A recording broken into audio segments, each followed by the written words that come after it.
Good afternoon. कैसे हैं आप लोग? आज हम लोग ग्रामर पढ़ते हैं। पिछले बार हम लोगों ने बुक्स वगैरह पढ़ी थी और बाकी के जो ऑब्जेक्टिव्स हैं वो हम लोग करा लेंगे। आज हम सोचते हैं कि आपको ग्रामर पढ़ा दें एक, ठीक है?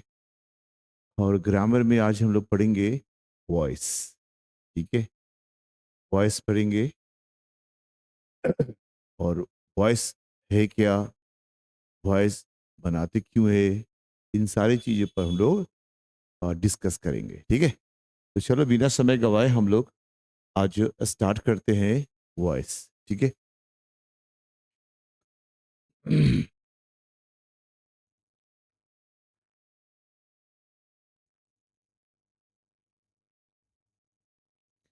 ये रहा वॉइस। वॉइस को, हाँ, वॉइस को हम लोग हिंदी में बोलते हैं इसको वाच्य। क्या बोलते हैं हम लोग इसको? वॉच, ठीक है। लेकिन ये होता क्या है? वॉइस जो है ना, वो वर्ब के लिखने का लिखने का एक तरीका है। ये वर्ब के ही way of writing verbs, verb को लिखने का ये एक प्रोसेस है। कहो कि ये वर्ब ही है ये, ठीक है। अब जैसे हम लोगों ने वर्ब की टाइप पढ़े थे, जो जैसे कि अगर ऑब्जेक्ट हो वर्ब में तो वह वर्ब कहलाता है ट्रांजिटिव, जिसमें ऑब्जेक्ट ना हो वह वर्ब कहलाता है इंट्रांजिटिव, ठीक है ना। उसी तरह वॉइस भी होता है। वॉइस होता है जब डूअर अगर सब्जेक्ट हो जाए तो वो एक्टिव वर्ब हो जाता है, और अगर रिसीवर सब्जेक्ट हो जाए तो वो पैसिव वर्ब हो जाता है। तो एक तरह से कहा जाए ये वर्ब का टाइप ही हो गया, ठीक है ना।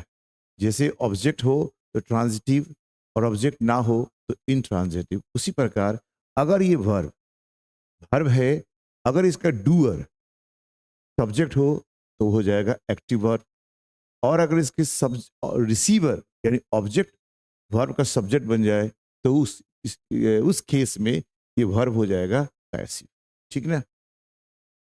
तो ये वर्ब ही है। कह सकते हो कि वर्ब के लिखने का एक तरीका को ही हम लोग वॉइस कहते हैं। वर्ब के लिखने के तरीके को ही वॉइस कहा जाता है। यानी अगर इस वर्ब का सब्जेक्ट अगर इसका डूअर हो तो हो जाएगा एक्टिव, अगर वर्ब का सब्जेक्ट अगर रिसीवर हो ये हो जाएगा पैसिव। आई बात समझ में? तो कहोगे सर ये डूअर और रिसीवर होता क्या है, ठीक है। डूअर और रिसीवर होता क्या है? तो हम लोगों ने पढ़ा है ना यार कि बिना वर्ब का सेंटेंस नहीं। हम लोगों ने क्या पढ़ा? हम लोगों ने पढ़ा है बिना वर्ब का सेंटेंस नहीं। Without verb there is no sentence. Without verb, there is no sentence.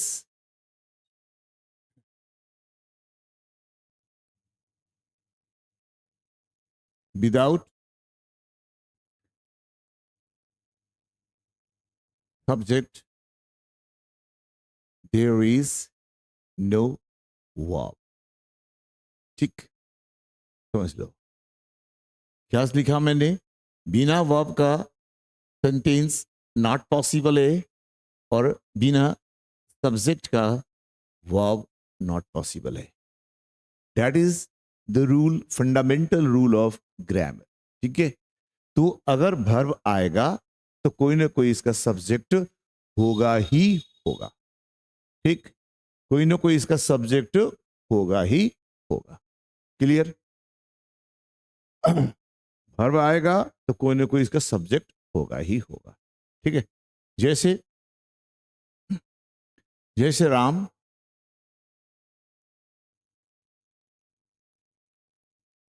Pledge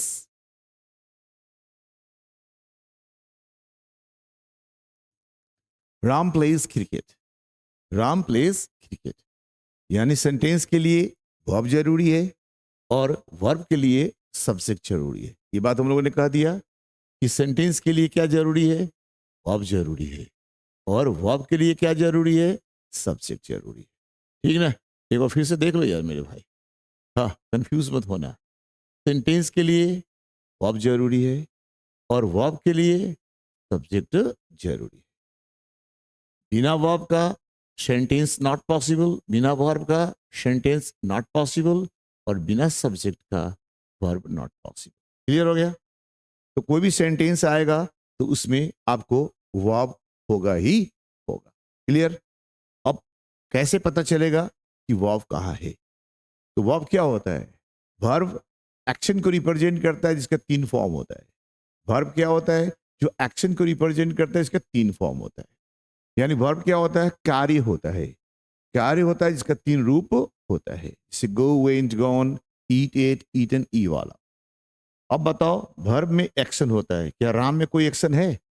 नहीं, राम में तो कोई एक्शन ही नहीं हो रहा। क्या क्रिकेट में कोई एक्शन है? नहीं, क्रिकेट में कोई एक्शन नहीं हो रहा। तो एक्शन किधर हो रहा? भाई मेरे, एक्शन यहाँ हो रहा है प्ले में। जब तुम प्ले करोगे तो इसमें एक्शन होगा कि नहीं, यानी मूवमेंट ऑफ योर बॉडी होगा कि नहीं। एक्शन क्या है? एक्शन तो मूवमेंट ऑफ योर बॉडी है। तो जब भी कोई मूवमेंट करोगे with your body, that will be action. जब भी अपने शरीर से कोई मूवमेंट करोगे वो क्या हो जाएगा? एक्शन हो जाएगा। ठीक है? तो ये हो गया तुम्हारा वर्ब। वर्ब हो गया, तो वर्ब हो गया, तो इसको चाहिए सब्जेक्ट। ठीक है? अब कैसे पता चलेगा कि सब्जेक्ट कौन है? Subject doer. इसका कोई वर्ब होगा तो कोई ना कोई इसको करने वाला होगा ना भाई, और जो इसको करेगा वो क्या कहलाएगा? डूअर। अब बताओ, ये खेलने का काम कौन कर रहा? खेलने का काम तो राम कर रहा। तो ये जो राम हुआ ना, इस वर्ब का क्या हो गया? ये वर्ब का मेरे भाई, ये वर्ब का डूअर हो गया। ये वर्ब का क्या हो गया? डूअर हो गया। डूअर को ही हिंदी में बोलते हैं हम लोग कर्ता। आई बात समझ में? क्या बोलते हैं इसको? कर्ता। ठीक है? अब कहोगे सर ये क्या है? तो देखो, ये हो गया रिसीवर। क्या हो गया? वर्ब का रिसीवर। ये वर्ब का हो गया रिसीवर, जिसको हिंदी में बोलते हैं कर्म, यानी ऑब्जेक्ट। ठीक है? इसको ऑब्जेक्ट भी कहा जाता है, और इसको अंग्रेजी में क्या बोला जाता है? सब्जेक्ट भी कहा जाता है। सब्जेक्ट को डूअर बोलते हैं और डूअर को क्या बोलते हैं? कर्ता बोलते हैं। और वर्ब के जो रिसीवर होता है, रिसीवर को क्या बोलते हैं? ऑब्जेक्ट बोलते हैं, और ऑब्जेक्ट को हिंदी में क्या बोलते हैं? कर्म। ये रिसीवर क्या होता है? जिसके ऊपर क्रिया होता है। जिसके ऊपर क्रिया होगा वो हो जाएगा रिसीवर, यानी हो जाएगा ऑब्जेक्ट। खेलने का काम कर रहा है राम। राम खेल क्या रहा है? हाँ, क्रिकेट। तो ये खेलने का प्रभाव किसके ऊपर पड़ रहा है? क्रिकेट के ऊपर। तो ये हो गया उसका एक्शन का रिसीवर। एक्शन का रिसीवर। वर्ब एक्शन है, अगर वर्ब एक्शन है तो करने वाला कौन? राम। और एक्शन हो रहा है किसके ऊपर? तो हो रहा है क्रिकेट के ऊपर। तो ये क्या हो गया तुम्हारा? रिसीवर। ठीक है? तो बात समझ में आई? यानी वर्ब एक्शन है, जो उस एक्शन को करेगा वो हो जाएगा डूअर, और जिसके ऊपर एक्शन होगा वो हो जाएगा रिसीवर। Is it clear?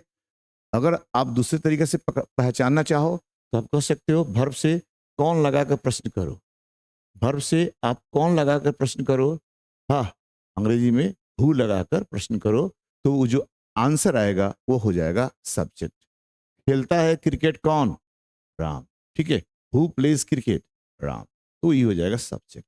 और राम खेलता है क्या, अगर आप यहाँ पे क्या लगाकर, क्या मतलब वॉट। ठीक है? राम खेलता है क्या?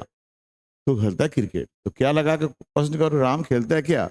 Ram plays what? क्रिकेट। ये हो जाएगा तुम्हारा ऑब्जेक्ट। तो ये एक सिंपल फंडा है पता करने का, कि कौन वर्ब से कौन लगाकर प्रश्न करोगे, जो उत्तर आएगा सब्जेक्ट, और वर्ब से क्या लगाकर प्रश्न करोगे तो उत्तर आएगा वो हो जाएगा ऑब्जेक्ट, अर्थात रिसीवर। एक एग्जाम्पल और देख लेते हैं। मान लो राम, राम बीट्स ध्रुव, ठीक है। राम बीट्स ध्रुव, राम जो है पीटता है ध्रुव को। तो वर्ब कौन सा इसके अंदर आएगा, देख लो। वर्ब आया ये, इसी में एक्शन है बीट, बीट माने पीटना, इसी में तो एक्शन है ना। एक पीटने काम कर कौन रहा है, राम। तो ये क्या हो जाएगा तुम्हारा, ये हो जाएगा सब्जेक्ट। सब्जेक्ट मतलब डूअर, सब्जेक्ट का मतलब हो गया डूअर। राम पीट रहा है क्या, वो कहे तो क्या लगा करो तो उत्तर मिलेगा, तो क्या से तो उत्तर ही नहीं आ रहा। अभी बताया ना कि क्या लगाकर, व्हाट लगाकर प्रश्न करोगे, जो आंसर आएगा वो हो जाएगा रिसीवर। यहाँ तो क्या से आ नहीं रहा, राम पीटता है क्या, उत्तर तो आ नहीं रहा। तो कहोगे सर ये क्या है, तो राम पीटता है किसको, यहाँ आ रहा है किसको, इसका हो गया होम। तो राम पीटता है किसको, ध्रुव को।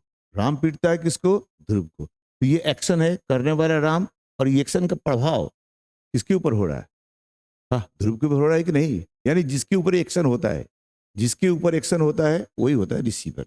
ये एक्शन होने का काम किसके ऊपर चल रहा, ध्रुव के ऊपर। तो इसको कैसे पता किया तुमने, किसको लगाकर, यानी हुम लगाकर। यानी ऑब्जेक्ट निकालने के लिए दो तरीका तेरे पास है, या तो क्या लगाकर, नहीं तो किसको लगाकर, या तो व्हाट लगाकर, नहीं तो हुम लगाकर। फिर तुम कहोगे सर हमें कैसे पता चलेगा कि कब कब क्या लगाएं और कब किसे लगाएं। एकदम सिंपल, लोड मत लेना, ठीक है। जब निर्जीव होगा, नॉन लिविंग होगा, नॉन लिविंग होगा तो आप क्या लगा लोगे, नॉन लिविंग होगा तो आप लगा लोगे व्हाट। और अगर लिविंग होगा, लिविंग बीइंग होगा, ठीक है, तो क्या लगा लोगे, आप लगा लोगे हुम। क्या लगा लोगे, लिविंग बीइंग होगा तो हुम लगाओगे, और अगर नॉन लिविंग होगा तो क्या लगाओगे, व्हाट लगाओगे। आई बात समझ में। तो ऑब्जेक्ट निकालने का हाँ तरीका क्या हो गया, व्हाट लगाकर, नहीं तो हुम लगा। एक बार हम फिर समझा देते हैं, क्योंकि बार बार इसका इस्तेमाल हम लोग वॉइस में करेंगे। बिना वर्ब का सेंटेंस नहीं होगा, समझे ना, और बिना सब्जेक्ट का वर्ब नहीं होगा। वर्ब क्या होगा, तो वर्ब एक्शन होता है जिसका तीन फॉर्म होता है, ठीक है। तो वर्ब में एक्शन होगा, जो एक्शन को करेगा वो कहलाएगा डूअर, और जिसके ऊपर एक्शन होगा वो कहलाएगा रिसीवर, ठीक है। अगर ऐसे नहीं पता चले तो आप कौन लगाकर हाँ सब्जेक्ट निकाल सकते हो, और क्या और किसको लगाकर तुम ऑब्जेक्ट निकाल सकते हो। क्या लगेगा उस समय जब रिसीवर नॉन लिविंग होगा, और किसको रहेगा वो उस समय जब रिसीवर क्या होगा, सजीव होगा, अर्थात लिविंग बीइंग्स होंगे। Is it clear. तो सेंटेंस में ये एक फंडा है पकड़ने का, आपको क्या चीज, डूअर और रिसीवर, ये बार बार आपको हम यूज कराएंगे। यानी अगर ये डूअर अगर सब्जेक्ट है तो ये वर्ब हो जाएगा एक्टिव, अगर ये सब्जेक्ट बन जाए, ये इसके जगह पे चला जाएगा, ये बन जाएगा पैसिव। बस इतना ही फंडा है एक्टिव से पैसिव और पैसिव से एक्टिव करने का। आई बात समझ में। इतनी बात सब लोगों को समझ में आ गया होगा। चलो हम लोग फिर वहीं चलते हैं जहां से हम लोगों ने स्टार्ट किया था। इतनी बात देख लो यार, ठीक से आप इसको नोट कर लेना। हाँ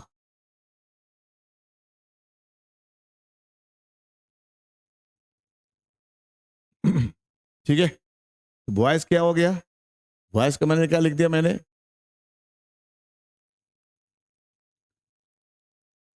वाच्य। वॉइस क्या होता है,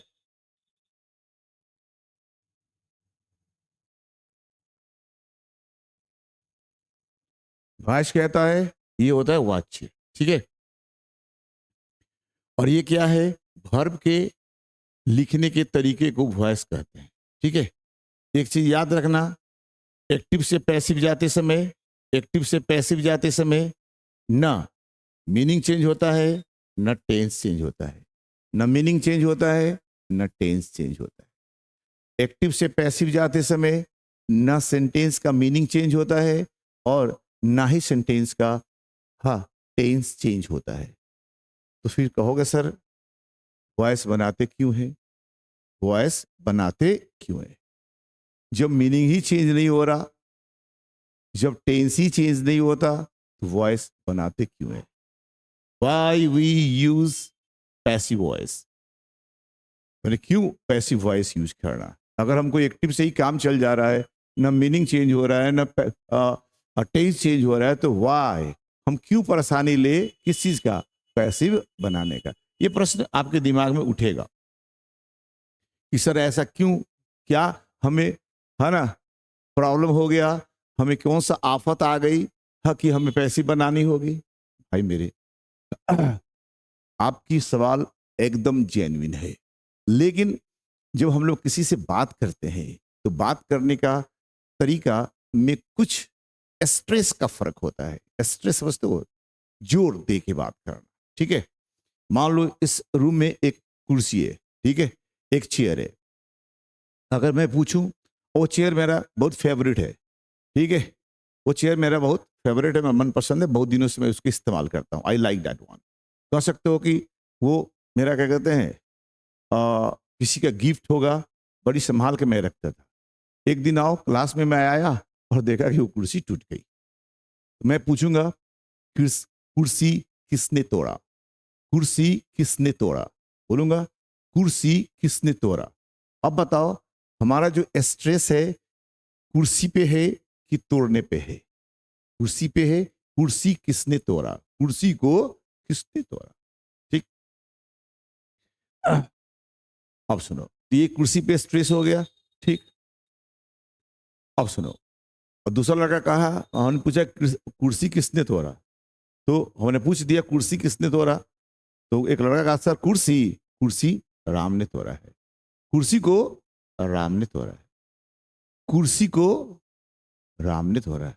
यानी जो हम बोल, वो लड़का बोल रहा है कुर्सी को राम ने तोड़ा है, तो जोर किसके ऊपर पड़ रहा है मेरे भाई? कुर्सी के ऊपर पड़ रहा है कि नहीं पड़ रहा? कुर्सी के ऊपर जोर दे रहे हो, स्ट्रेस डाल रहे हो। कुर्सी, कुर्सी को सर राम ही तोड़ा है, राम ने तोड़ा है, कुर्सी को राम ने तोड़ा है। तो यहाँ पे हम सारा का सारा स्ट्रेस इसके ऊपर डाल रहे हैं, कुर्सी के ऊपर। दूसरा लड़का कहता, सर राम ही तो उसमें बैठा था, राम ही कुर्सी को तोड़ा है, राम ने कुर्सी को तोड़ा है।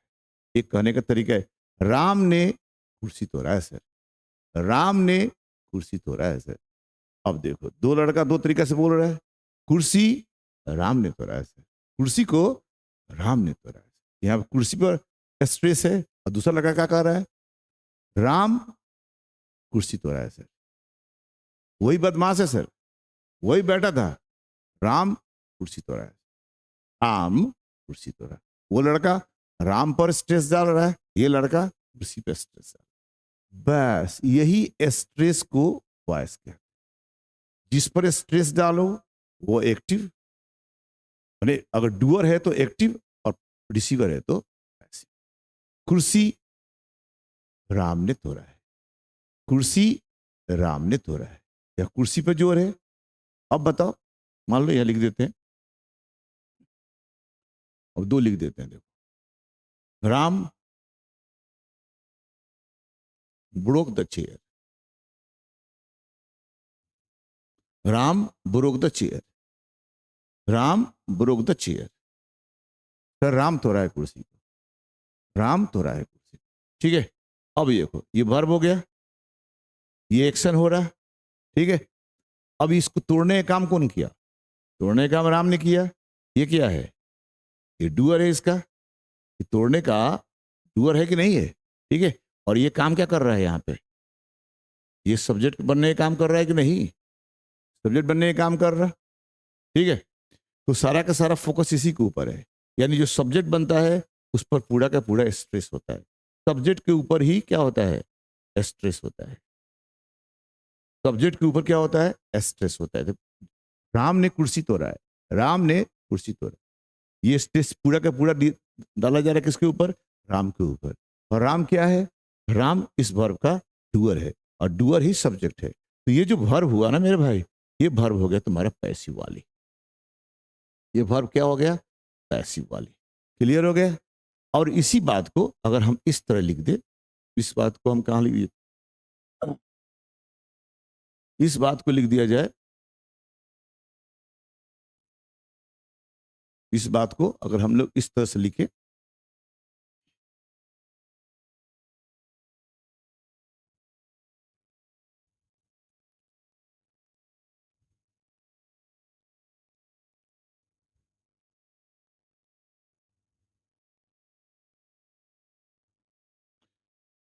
अब इस राम ने कुर्सी तोड़ा है, अब कुर्सी राम के द्वारा तोड़ा गया है, कुर्सी राम के द्वारा तोड़ा गया है।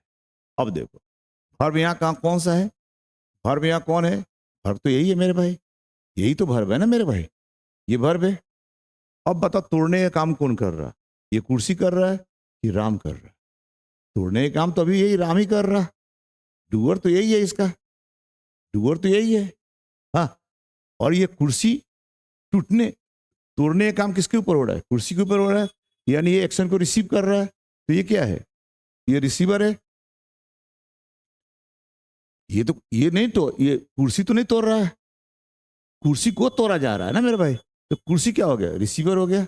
और रिसीवर यहाँ का बना हुआ है, सब्जेक्ट, सब्जेक्ट बना हुआ है, क्योंकि बिना वर्ब का सेंटेंस नहीं और बिना बिना सब्जेक्ट का वर्ब नहीं। तो अगर सेंटेंस बना हुआ है कोई ना कोई तो सब्जेक्ट चाहिए। इस केस में ये जो सब्जेक्ट कौन हो गया, यहाँ पे रिसीवर हो गया। इस केस में ये जो वर्ब है ये कौन सा वर्ब हो जाएगा, ये सर हमने यहाँ तो गलती लिख दिया ना यार, थोड़ा सा प्लीज। यहाँ ये वर्ब अगर ये एक्टिव हो गया मेरे भाई, ये क्या हो गया, एक्टिव, सॉरी ये गलती लिखा गया था। और यहाँ पे ये क्या कहलाएगा, पैसिव,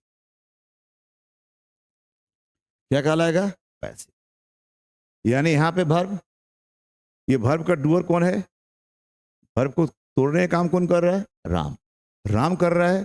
तो राम इसका डूअर हो गया और ये सब्जेक्ट है। तो ये क्या बन गया, ये वर्ब क्या हो गया, एक्टिव। और यहाँ पे देखो ये ब्रोकन करने का काम अभी भी राम कर रहा है, लेकिन ये सब्जेक्ट नहीं है, सब्जेक्ट तो भी चेयर है, क्योंकि शुरू में जहाँ पे सब्जेक्ट का पोजीशन जहाँ है, बिगनिंग होता है, वो जहाँ पे होगा वही सब्जेक्ट होगा। और ये सब्जेक्ट कौन है, ये रिसीवर है। तो जब रिसीवर सब्जेक्ट बन जाए तो ये जो वर्ब है ना पैसिव हो जाएगा। और अभी भी यही है, ये ब्रोकन भी वर्ब है, अब ब्रोक भी वर्ब है। ये V2 है और ये V3 है। वर्ब क्या होता है, एक्शन को रिप्रेजेंट करता है, इसका 3 फॉर्म होता है। ये V2 है और V3 है, वर्ब तो वही है, लेकिन यहां देखो इस वर्ब का डूअर सब्जेक्ट बना है कि नहीं, नहीं, ये वर्ब का डूअर सब्जेक्ट नहीं बना है। यहाँ पे ये प्रीपोजिशन का, ये प्रीपोजिशन का ऑब्जेक्ट बना हुआ है। इसका सब्जेक्ट कौन बना हुआ है, इसका सब्जेक्ट ये बना हुआ है। लेकिन ये है क्या, क्या ये तोड़ने का काम चेयर कर रहा है, नहीं, ये इसी को तोड़ा जा रहा है, यानी एक्शन का रिसीवर चेयर ही है। तो जब ये एक्शन का रिसीवर चेयर है तो ये चेयर सब्जेक्ट बना है, तो इस केस में जो ब्रोकन वर्ब है वो क्या हो जाएगा, पैसिव। और यहाँ पे ये वर्ब है और इसको तोड़ने का काम राम कर रहा है, तो राम इसका डूअर है और ये सब्जेक्ट बना है, तो ये वर्ब क्या हो जाएगा, एक्टिव। यही एक्टिव और पैसिव होता है फंडा, बस स्ट्रेस का। अगर चेयर यहां डाल दिए तो चेयर के ऊपर स्ट्रेस लग गया, चेयर के ऊपर आपने स्ट्रेस डाल दिया, और यहां राम लिख दिया तो पूरा का पूरा स्ट्रेस किसके ऊपर हो गया, राम के ऊपर हो गया। बोलने का तरीका क्या हो जाएगा, राम ने कुर्सी तोड़ा है, राम ने कुर्सी तोड़ा है, कुर्सी को राम ने तोड़ा है, कुर्सी को राम ने तोड़ा है। तो यहाँ पे स्ट्रेस कुर्सी पर रख रहे हैं, इसलिए पैसिव हो जाएगा। और यहाँ का पूरा स्ट्रेस किसके ऊपर डाल रहे हैं, राम के ऊपर, तो ये हो गया एक्टिव।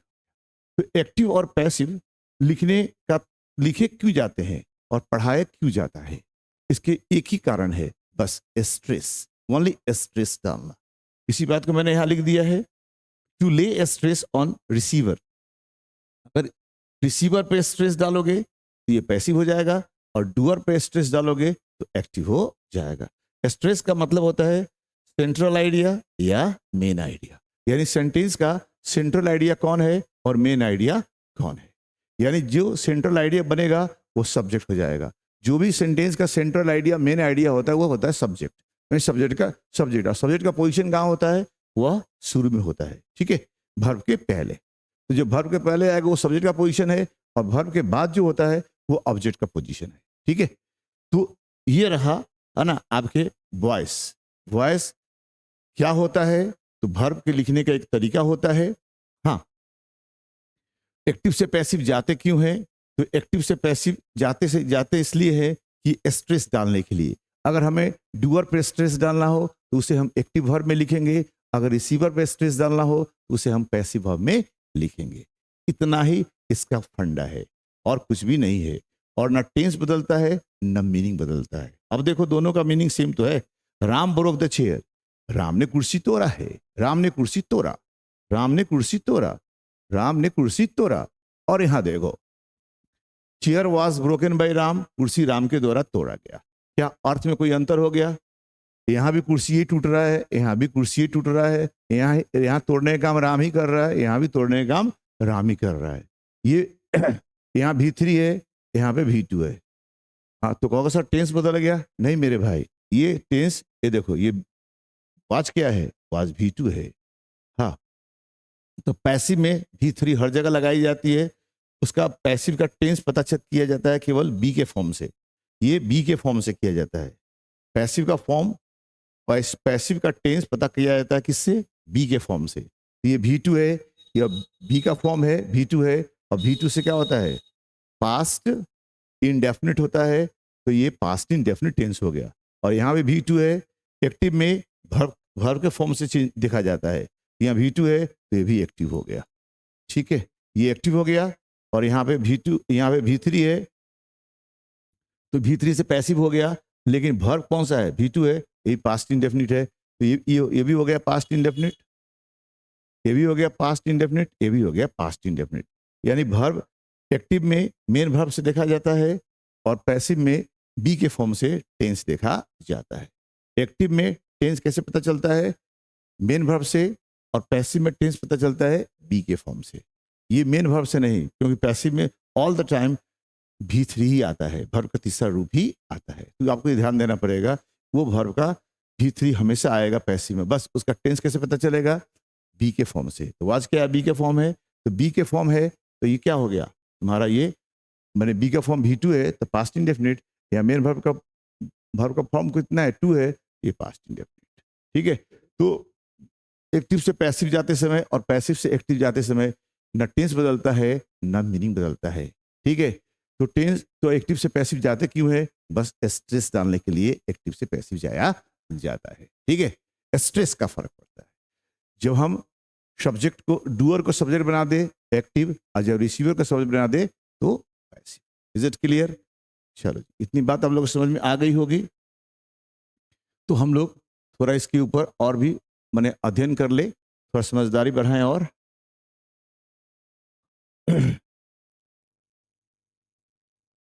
अब यहां देख लो, मैंने क्या लिख दिया, वही बात जो मैं भी पढ़ाया आपको। क्या लिखा? एक्टिव, एक्टिव क्या होता है? एक्टिव वॉइस क्या होता है? एक्टिव वॉइस जब सब्जेक्ट डूअर हो तो एक्टिव वॉइस। और पैसिव वॉइस कब होता है? जब सब्जेक्ट क्या हो? रिसीवर हो। यानी सब्जेक्ट रिसीवर हो तो पैसिव वॉइस, और अगर सब्जेक्ट डूअर हो तो एक्टिव वॉइस। ठीक है, पैसिव वॉइस कैसे बनता है? पैसिव वॉइस बनाने का तरीका होता है B+V3। बी का फॉर्म होगा और यहाँ V3 होगा। V3 तो सभी जगह लगेगा, और ये बी का फॉर्म जो है टेंस के हिसाब से चेंज होगा। टेंस के हिसाब से ये बी का फॉर्म चेंज होगा, V3 ऑल द टाइम रहेगा। बस आपको केवल यही याद रखना है, पैसिव वॉइस कैसे बनता है? B+V3, B+V3 लगाकर पैसिव वॉइस बनाया जाता है। ठीक है, क्लियर हो गया? अब कहोगे सर बी का फॉर्म क्या है? तो बी के फॉर्म आपके सामने मैंने लिख रखा है। बी का फॉर्म है इज एम आर, और बी का फॉर्म है, ये हो गया V1, ये क्या हो गया? V1, ये V2 हो गया, वाज वेयर, ये बी का ही फॉर्म है। और ये V3 हो गया, ये V3, ये भी बी का फॉर्म है। और ये वर्ब प्लस ING, इसको कभी लोग, कोई ग्रामेरियन इसको V4 भी कहता है, और हम इसे वर्ब प्लस ING कहते हैं, वर्ब प्लस ING। ठीक है, ये सारा का सारा ये बी का फॉर्म है। सारा का सारा क्या है? बी का फॉर्म है। V1 से प्रेजेंट टेंस, V2 से पास्ट टेंस, V3 से परफेक्ट टेंस, और वर्ब 4 से कंटिन्यूअस टेंस। ठीक है, आपको पता, टेंस पढ़े होंगे तो बता ही दिए होंगे आपको कि V1 से प्रेजेंट टेंस, V2 से पास्ट टेंस, V3 से परफेक्ट टेंस, और वर्ब प्लस ING से कंटिन्यूअस टेंस। ठीक है, टेंस याद आ रहा है ना? टेंस पढ़े होंगे तब। वो जो आपको चार्ट दिया था मैंने, एक टेबल बना कर दिया था। ठीक है, तो याद रखो, तो ये नहीं होगा तो रिवीजन करा देते अभी आपको। ठीक है, तो B+ V3 होगा, ये हो जाएगा पैसिव फॉर्म। कौन सा फॉर्म हो जाएगा? Passive form. अकेले बी से भी नहीं काम चलेगा और V3 से भी काम नहीं चलेगा, दोनों एक साथ होना चाहिए। जैसे मान लो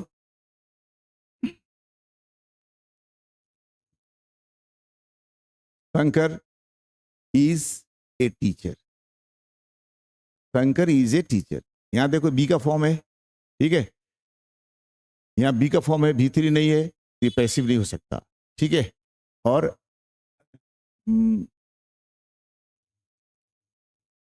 शंकर हैज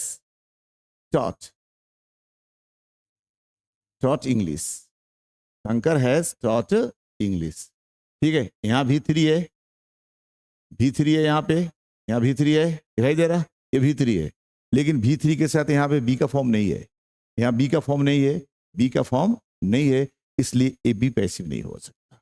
आई बात समझ में? ये इकट्ठे आना चाहिए, ये और ये दोनों इकट्ठे आना चाहिए। जैसे मान लो इकट्ठे कैसे आएगा, जैसे English is taught, English is taught by Shankar, English is taught by Shankar. अब यहां देखो, ये बी का फॉर्म है और यहां V3 है, ये बी का फॉर्म है, ये V3 है, तो ये हो गया पैसिव फॉर्म।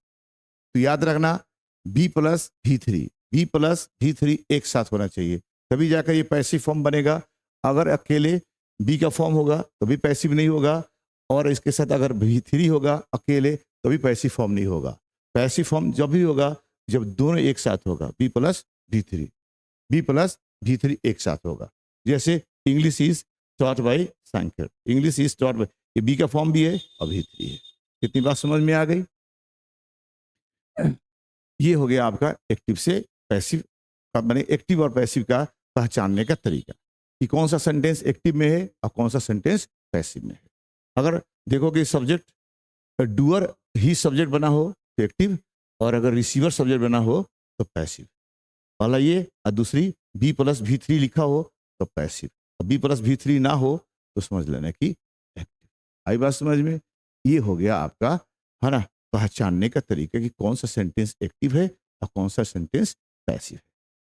और ये सारे के सारे बेस्ड होंगे टेंस के आधार पे। टेंस आपको याद रहना चाहिए, ठीक है, टेंस आपको याद रहना चाहिए। अगर टेंस याद नहीं है तो फिर आपको दिक्कत हो जाएगी, ठीक है। तो मैं चलता हूँ, मैं चाहता हूँ कि आपको एक बार टेंस का चार्ट रिवाइज करा दूं, उसके बाद फिर आपको हम वॉइस चेंज करने का तरीका बता दूंगा, ठीक है। आ जाओ, ये दिखाई दे रहा, ये टेंस है।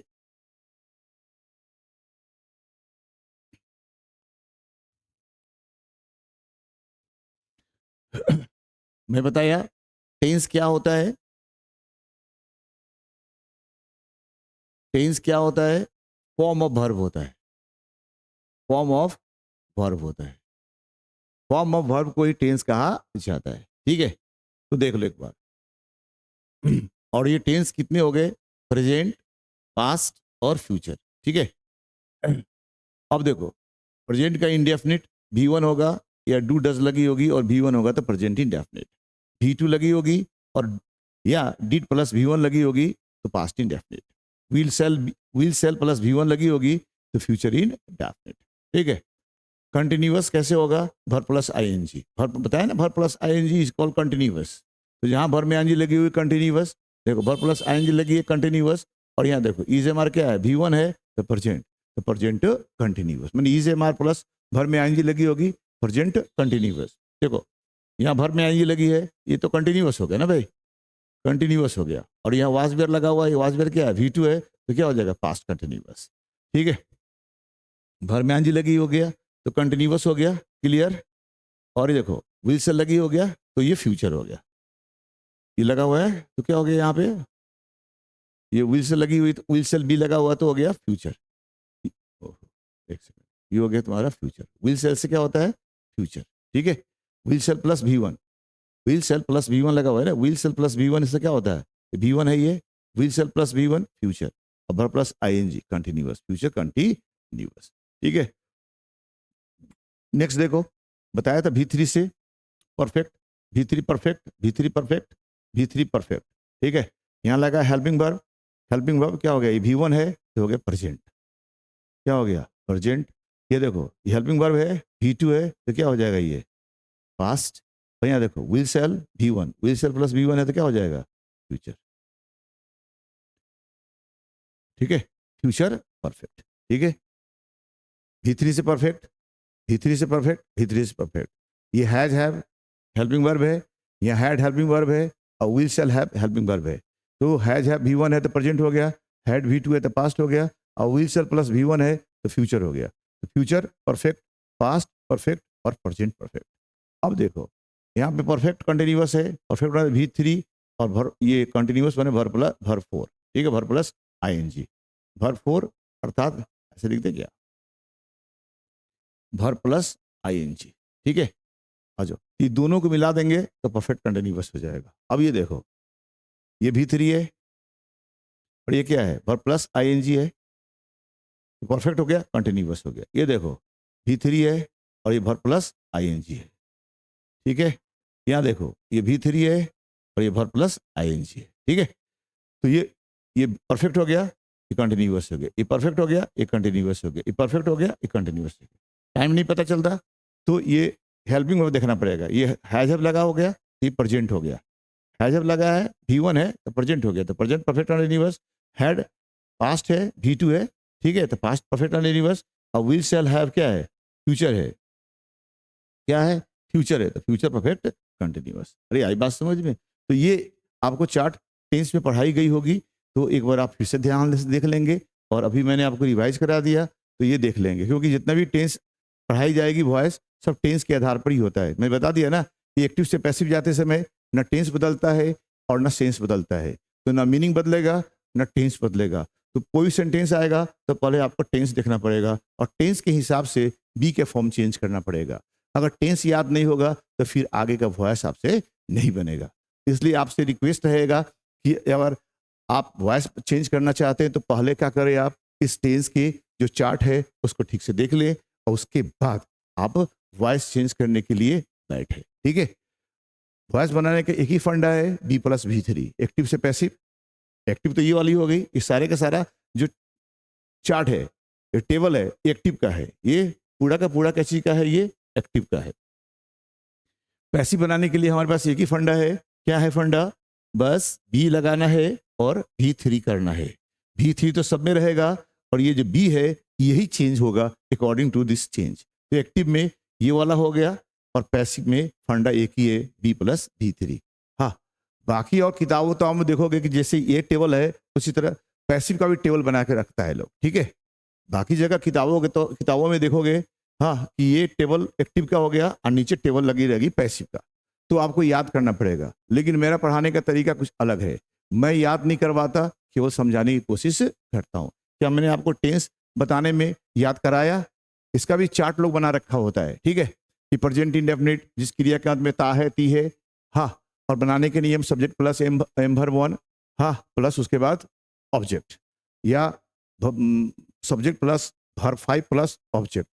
प्रेजेंट कंटिन्यूअस पहचान रहा है रही है, बनाने का नियम subject plus ER plus verb में ING प्लस ऑब्जेक्ट, ऐसे करके रहता है।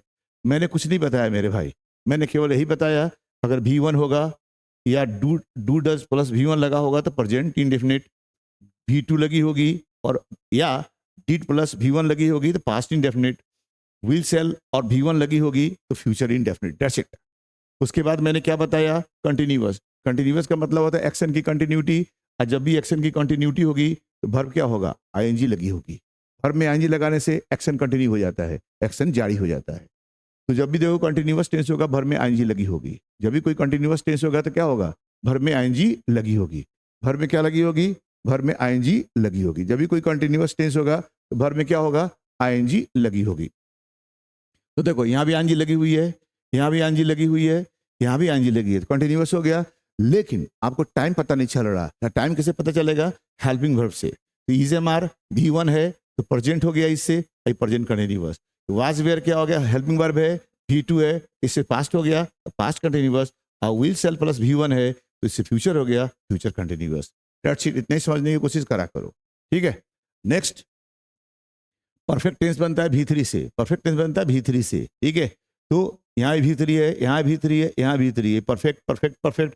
लेकिन टाइम नहीं पता चलता कि प्रेजेंट का परफेक्ट की पास्ट का परफेक्ट की फ्यूचर का परफेक्ट।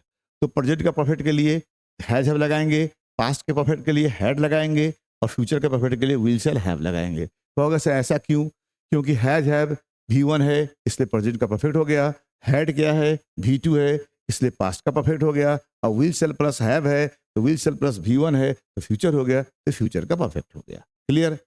नेक्स्ट बताया मैंने परफेक्ट कंटिन्यूअस, तो परफेक्ट कंटिन्यूअस में V3 भी होगा और वर्ब प्लस ING भी होगा। तो यहाँ देख लो स्ट्रक्चर में बीन बीन क्या है V3 है, बीन क्या है V3 है, बीन क्या है V3 है और उसके साथ भर में ING लगी हुई है। तो V3 हो गया परफेक्ट, ING लगे continuous, perfect continuous, perfect continuous, सब जगह वही है। अब टाइम पता नहीं चल रहा तो टाइम कैसे पता चलेगा? हेल्पिंग वर्ब से। हैज हैव लगा हुआ है तो V1 है तो प्रेजेंट हो गया, हैड लगा है तो पास्ट हो गया और विल शैल प्लस V1 लगा है तो फ्यूचर हो गया, future future perfect continuous, past perfect continuous और प्रेजेंट परफेक्ट कंटिन्यूअस। यही एक चार्ट है जिसको आप देखकर आराम से अपना टेंस रिवाइज कर सकते हो। तो ये वॉइस पढ़ने से पहले आपको इस टेंस की चार्ट को एक बार रिवाइज करना पड़ेगा आपको, ठीक है।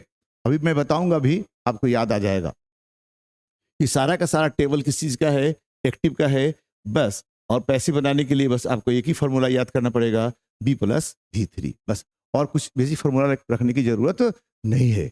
और नहीं तो रटने की काम करोगे तो रटने के लिए तो किताब है ही बाजार में, ठीक है। अगर किताब से ही सब कुछ काम चलोगे तो मेरे पास पढ़ने से क्या फायदा होगा? बात समझ में आ रही है?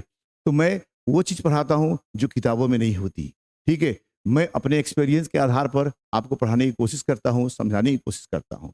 मैं पढ़ाता नहीं हूँ, हाँ, मैं आपको रटाता नहीं हूँ, बस मैं समझाता हूँ। पढ़ाता नहीं हूँ, रटाता नहीं हूँ, मैं क्या करता हूँ? समझाता हूँ, ठीक है। बस एक बार समझ में आ जाए वही पढ़ाई होता है, ठीक है। एक बार समझ में आ जाए वही पढ़ाई होता है। रटने से हाँ पढ़ाई नहीं होता, ठीक है, समझने से पढ़ाई होता है। तो मैंने जिंदगी भर समझने की कोशिश किया है और समझा है, तो मैं आपको समझाने की कोशिश करता हूँ। समझा हुआ चीज़ भुलाया आदमी भूलता नहीं है, लेकिन याद किया हुआ चीज़ हाँ आज याद किए कल भूल जाओगे, ठीक है। तो भाई आपको अच्छे नंबर लाना है तो समझने की कोशिश किया करा करो, ठीक है। अगर रटना ही रहो तो मेरे पास आने की जरूरत नहीं है। 50 रुपए की किताब बाजार से किन लो, रट्टा मार लो, काम खत्म हो जाएगा। लेकिन रटने से आपको एक भी एग्जाम आप क्रैक नहीं कर पाओगे, बिहार बोर्ड के छोड़ के, आई थिंक। हाँ, क्योंकि यहाँ पे हाँ 17 लाख विद्यार्थी हर साल पास आउट होते हैं। पता नहीं कैसे पास आउट होते हैं, उनको नहीं समझ में आता, ठीक है। जो लड़के दिन भर घूमते हैं वो भी फर्स्ट क्लास फर्स्ट डिवीजन, और जो लड़के दिन भर पढ़ते हैं वो भी फर्स्ट डिवीजन। तो दैट्स द क्वेश्चन मार्क लगा हुआ है उसके ऊपर, समझ सकते हो आप। आ जाओ, इतनी बात समझ में आ गई? चलो आगे देखते हैं।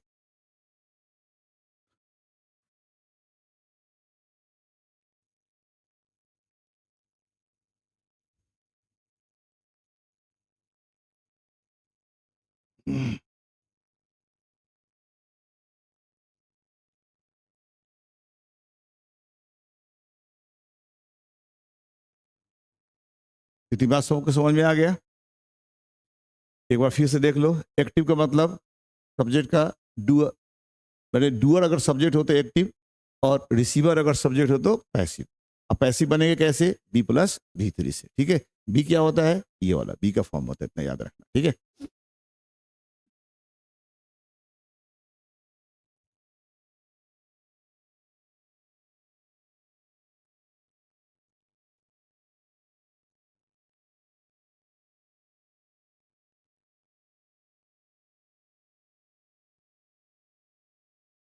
ठीक है, तो आपको यही बता दे थोड़ा सा। अब मान लो मैंने बताया ना, मान लो Radha sings a song, Radha sings a song, Radha sings a song, ठीक है। अब देखो वर्ब कौन सा है? ये वर्ब कौन सा हो गया? ये वर्ब हो गया। वर्ब कौन हो गया? ये वर्ब हो गया। अब देखो, अब वर्ब का कौन सा फॉर्म लगा हुआ है? ये V1 है। ये क्या है? V1 है। वर्ब में एस लगा हो, ईएस लगा हो, या बिना एस और ईएस का हो, ये भी V1 ही होता है। तो V1 से कौन सा टेंस हो गया मेरे भाई? ये हो गया तुम्हारा प्रेजेंट इंडेफिनिट। कौन सा टेंस हो गया? Present indefinite. V1 से होता है प्रेजेंट इंडेफिनिट। अगर ये वर्ब है तो कोई ना कोई इसका डूअर होगा, कोई ना कोई इसको करने वाला होगा। तो गाने का काम कौन कर रहा? गाने का काम कर रहा है ये, कर रही है राधा। ये हो गया तुम्हारा सब्जेक्ट। अब बताओ गाने का काम ये कर रही है कि नहीं? ये हो गया तुम्हारा डूअर। ठीक है, गाने का काम तो ये कर रही है ना, ये तो ये डूअर सब्जेक्ट बना पड़ा है। राधा गा रही है क्या? ये गा रही है गीत। ये तुम्हारा बन गया ऑब्जेक्ट। ऑब्जेक्ट क्या बोलते हैं हम लोग? रिसीवर बोलते हैं ना। ठीक है, तो ये वर्ब हो गया, राधा क्या हो गया? सब्जेक्ट हो गया, और सॉन्ग क्या हो गया? रिसीवर हो गया। अब देखो, हमने बताया B+V3 होता है। B+V3, B+V3 इसका पैसिव बनाने का तरीका होता है। B+V3 पैसिव बनाने का तरीका होता है, B और V3। ठीक है, क्या यहाँ पे B का फॉर्म है? नहीं है। इसका मतलब ये सेंटेंस कौन सा है? ये सेंटेंस एक्टिव फॉर्म में है। सेंटेंस कौन सा फॉर्म में है? एक्टिव फॉर्म में है। टेंस कौन सा है? प्रेजेंट इंडेफिनिट है। कैसे पता चला? वर्ब के वन से लगा पता चला कि वर्ब वन जो है, ये वर्ब वन से क्या होता है? प्रेजेंट इंडेफिनिट होता है। और है ना, V1 लगा हो या डू डस प्लस V1 लगा हो। तो डू डस तो नहीं है, V1 लगा हुआ है, प्रेजेंट इंडेफिनिट हो गया। तो अगर सर एस लगा हुआ है, इसको वर्ब 5 बोलते हैं। भाई मेरे, हम वर्ब 5 कोई गलत नहीं है, वो भी सही है, लेकिन यस और यस लगाने से वर्ब सिंगुलर हो जाता है। ठीक है, जबकि वो V फॉर्म ही है, V1 ही है। ठीक है, अगर एस और यस ना लगा हो तो प्लूरल हो जाएगा, और एस और यस लग गया तो वो सिंगुलर हो जाएगा, क्योंकि वर्ब सब्जेक्ट के आधार पर लगता है। अगर सब्जेक्ट सिंगुलर हो तो वर्ब में एस और यस लगाना पड़ता है, और सब्जेक्ट प्लूरल हो तो वर्ब में एस और यस नहीं लगाना पड़ता है। जैसे कि राधा सिंग्स, राधा सिंगुलर है इसलिए वर्ब सिंगुलर लगा दिया। अगर यहाँ लड़के होते तो यहाँ सिंग हो जाता, लड़के होते तो क्या लग जाता? सिंग हो जाता।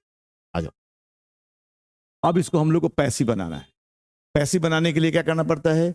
रिसीवर को सब्जेक्ट बनाना पड़ता है। रिसीवर को क्या करना पड़ता है? सब्जेक्ट बनाना पड़ता है। रिसीवर को क्या करना पड़ता है? सब्जेक्ट बनाना पड़ता है। तो इसको क्या करेंगे? हम यहाँ पे ले आ देंगे। यहाँ पे ला दें, यहाँ पे ए सॉन्ग, मैंने यहाँ पे सॉन्ग लिख दिया। ठीक है, उसके बाद राधा को मैंने क्या कहते हैं, राधा को अंत में लिखना पड़ेगा तुमको, by plus Radha, by plus Radha. क्योंकि अगर यहाँ पे आपने इसको उठा कर लगा दिया, इसका कोई जगह चेंज करोगे ना, तो जिस जगह को हटा खाली करोगे उसी जगह पे यहाँ पे लाओगे। हमने क्या कर दिया कि रिसीवर को सब्जेक्ट बना दिया। रिसीवर अगर सब्जेक्ट की जगह पे चला गया तो सब्जेक्ट कहाँ जाएगा? रिसीवर की जगह पे ही नहीं आएगा मेरे भाई। तो ये कहाँ आ गया? रिसीवर इसके जगह पे आ गया ना, इसके जगह पे आ गया। और राधा का जगह पे क्या चला गया? राधा का जगह पे सॉन्ग चला गया। ये खलिया का यहाँ कर दिए और ये चला गया उसके जगह। अब कहोगे सर बाई क्यों लगा दिया? बाई एक प्रीपोजिशन है, बाई एक प्रीपोजिशन है जो डूअर को रिप्रेजेंट करता है। अब प्रीपोजिशन के बारे में मैंने पढ़ाया भी होगा कि प्रीपोजिशन जो अलग अलग प्रीपोजिशन होता है अलग अलग कार्य करता है। जैसे फॉर, फॉर प्रीपोजिशन क्या होता है? पर्पस को दर्शाता है, पर्पस को दर्शाता है। ठीक है, टू डेस्टिनेशन को दर्शाता है। ठीक है, फ्रॉम क्या करता है? ओरिजिन को दिखाता है, कहाँ से एक्शन ओरिजिनेट करता है।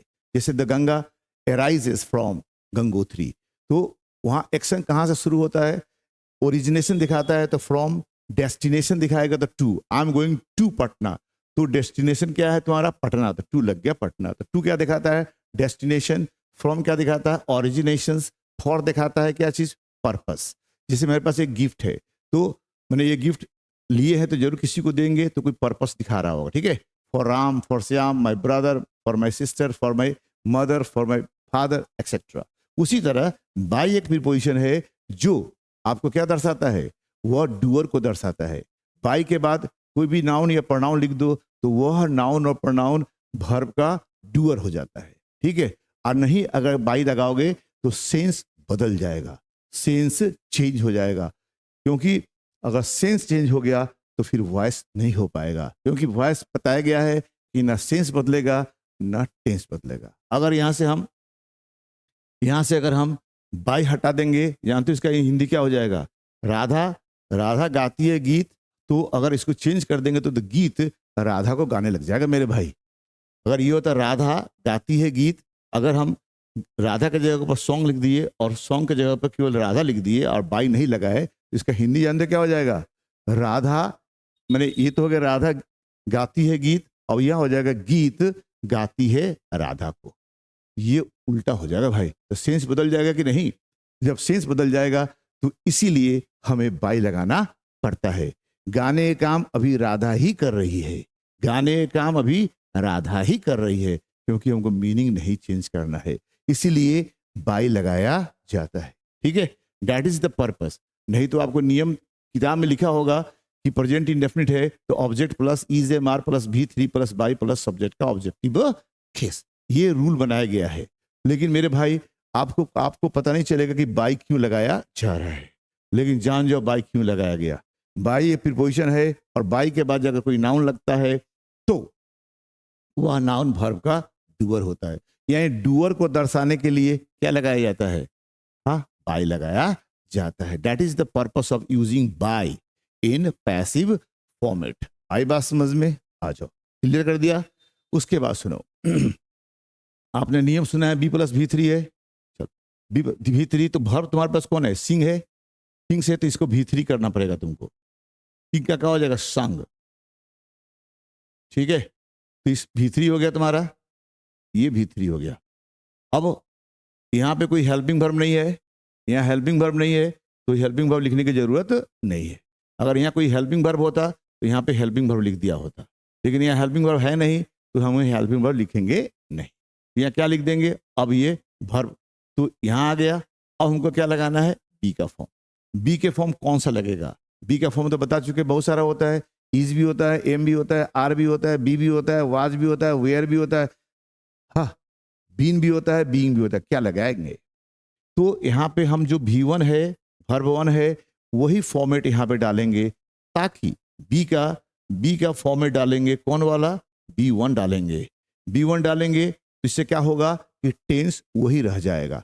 V3 से तो ये पैसिव बन गया, पैसिव, लेकिन टेंस कौन सा रहना चाहिए? तो टेंस वही रहेगा जो इसका फॉर्मेट है। ठीक है, यहाँ V1 है तो यहाँ बी का फॉर्म भी V1 ही होगा।